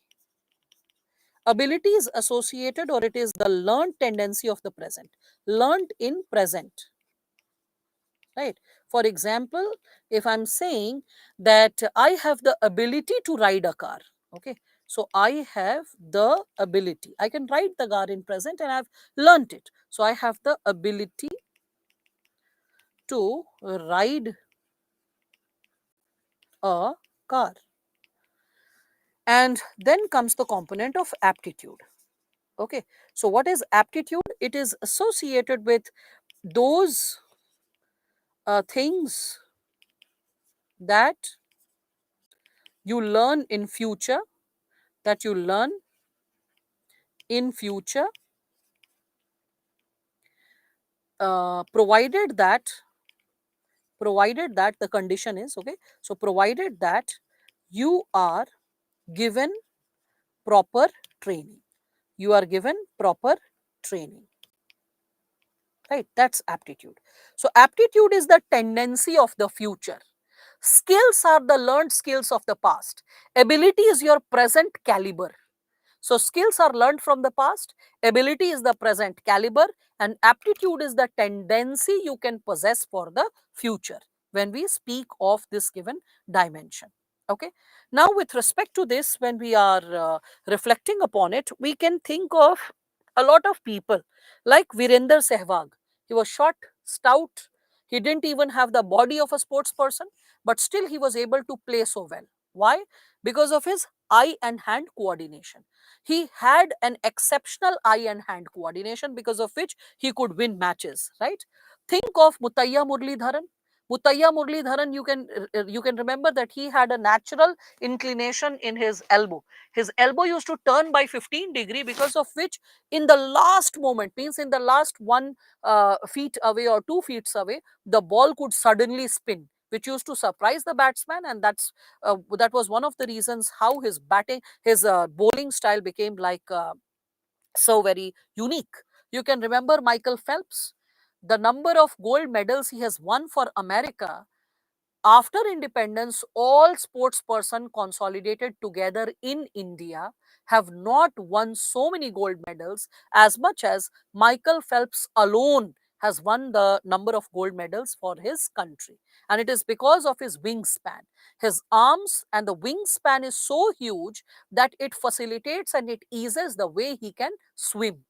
Okay, similarly Usain Bolt, his legs and like the length of his legs and the way it can just like move, All these are associated with physical. Let us think of mental. With respect to the mental aptitude, we can think of Srinivasa Ramanujan. Srinivasa Ramanujan, as you know, this man, he was never formally trained in the domain of mathematics. He was never trained with mathematics, right? But he was able to arrive at some amazing theories, some calculations, which the world was alarmed that how he could solve it or how he could arrive at those mathematical theories. He always used to say that it is the blessings of the Tripura Sundari that she arrives in my dreams and she tells me all the mysteries of the universe and she helps me how to solve it. Now, that's a mystical explanation of the thing. But if we reflect upon we can, if we reflect upon, we can say the logical possibility associated with it, because if I'm giving the mystical explanation, if you are deeply religious, you can believe in this possibility that yes, this is highly possible. This is like something whereby some proper guidance or some proper motivation can come from some we can say sharpened sense of sixth sense, or the what we call the developed or evolved sense of conscience and subconscious, all that is there, which is having some kind of energy. But when we are talking about the possibility from a rational, logical, worldly explanation, from that perspective we can understand that this man had a natural aptitude for mathematics, and with that natural aptitude he was able to, we can consider, he was able to perform exceptionally well in the domain of maths when we are speaking of it. So yes, even Messi, he was told that he's too small to play football, so that's also there. You can think of that. Can we say ability is based on skill? Yes, definitely ability can be based on skill as well, right? So let us move ahead. We are dealing with aptitude. Can aptitude be inherited? Yes, aptitude is also by birth. Some people are naturally good singers, so aptitude can be learnt, but aptitude is your natural tendency, natural inclination. So many people also have it by birth. Like I was giving you the example of Srinivasa Ramanujan. Yes. So when we are speaking of, yeah, I'm going to explain you with respect to acquired tendency also, like civil services aptitude test. There's a fair chance that a child does not know how to behave like a bureaucrat, and once in a while suppose ends up writing something in a class which is unbureaucratic, and suppose I correct and the child becomes aware and alert. Oh, this is how I am supposed to think, this is how I'm supposed to work towards my language, this is how I'm supposed to use a formal language while typing or reflecting upon a situation. So what is happening? The child is taking smaller steps to acquire that aptitude, to build that aptitude, which is pro civil services. That's why it is also learnt, okay, when we are discussing about it.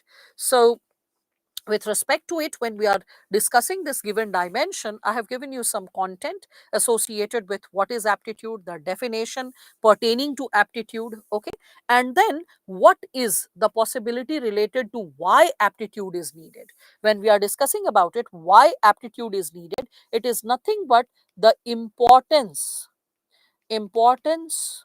of aptitude, the importance of aptitude. So the importance of aptitude, or why aptitude is needed, when we reflect upon it, we can understand it provides a head start.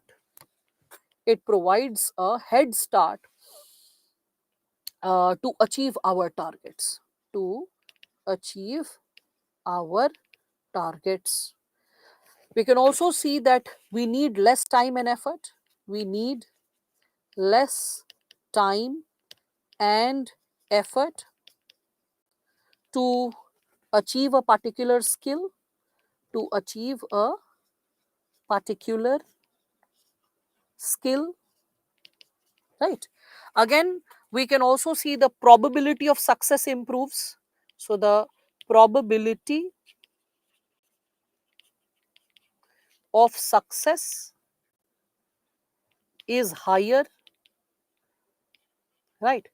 Again, there is great sense of motivation. When you have the aptitude, you are motivated to work in that direction. Yes, I'm understanding, though things are unaware or I was not knowing this subject or this chapter, but as I'm learning, it is joyous, maza aa raha hai. I'm learning a lot of things, so that means your aptitude is getting built, okay? So there is great motivation, great motivation Okay. Again, because your aptitude is there, so there is greater sense of achievement and satisfaction. So like, let's say a person wants to become a singer and parents want him or her to become doctor. But somehow the destiny takes a turn. The child promises that, okay, let me participate in this national or international competition. If I win, then let me sing. If I don't win, then I'll be back to studies. Suppose the child wins it and starts getting a lot of national, international contracts and becomes very famous singer. And the destiny takes its reroute. So that person will have a high sense of achievement and satisfaction that what I really wanted to become, I have become that. Okay. So the sense of orientation and achievement is greater. Okay. So Tendulkar, you can see that he failed in his 10th board, but he wanted to become a cricketer, and despite being short and stout, because he had the aptitude for becoming a cricketer, and as he became a very famous cricketer, it must have led to greater sense of achievement and satisfaction despite not being academically so competent, right? So that's something which all of you need to understand. Okay. So we will be like continuing with this discussion tomorrow once again. This is it for today. So let us meet tomorrow once again with our concerns pertaining to aptitude and also foundational values for civil services. Thank you so much, all of you. And with respect to this, just try to revise things effectively. Do multiple revisions, then only things stay. You don't have to read a lot of things, limited things, but multiple times. In the initial go, that is something which builds your skill and builds your aptitude. Okay, so with due level of interest, just keep working towards it. All right. So thank you, all of you. Good night. SME, please look into some concern if I'm missing it out. So thanks a lot. Good night, all of you. Take care.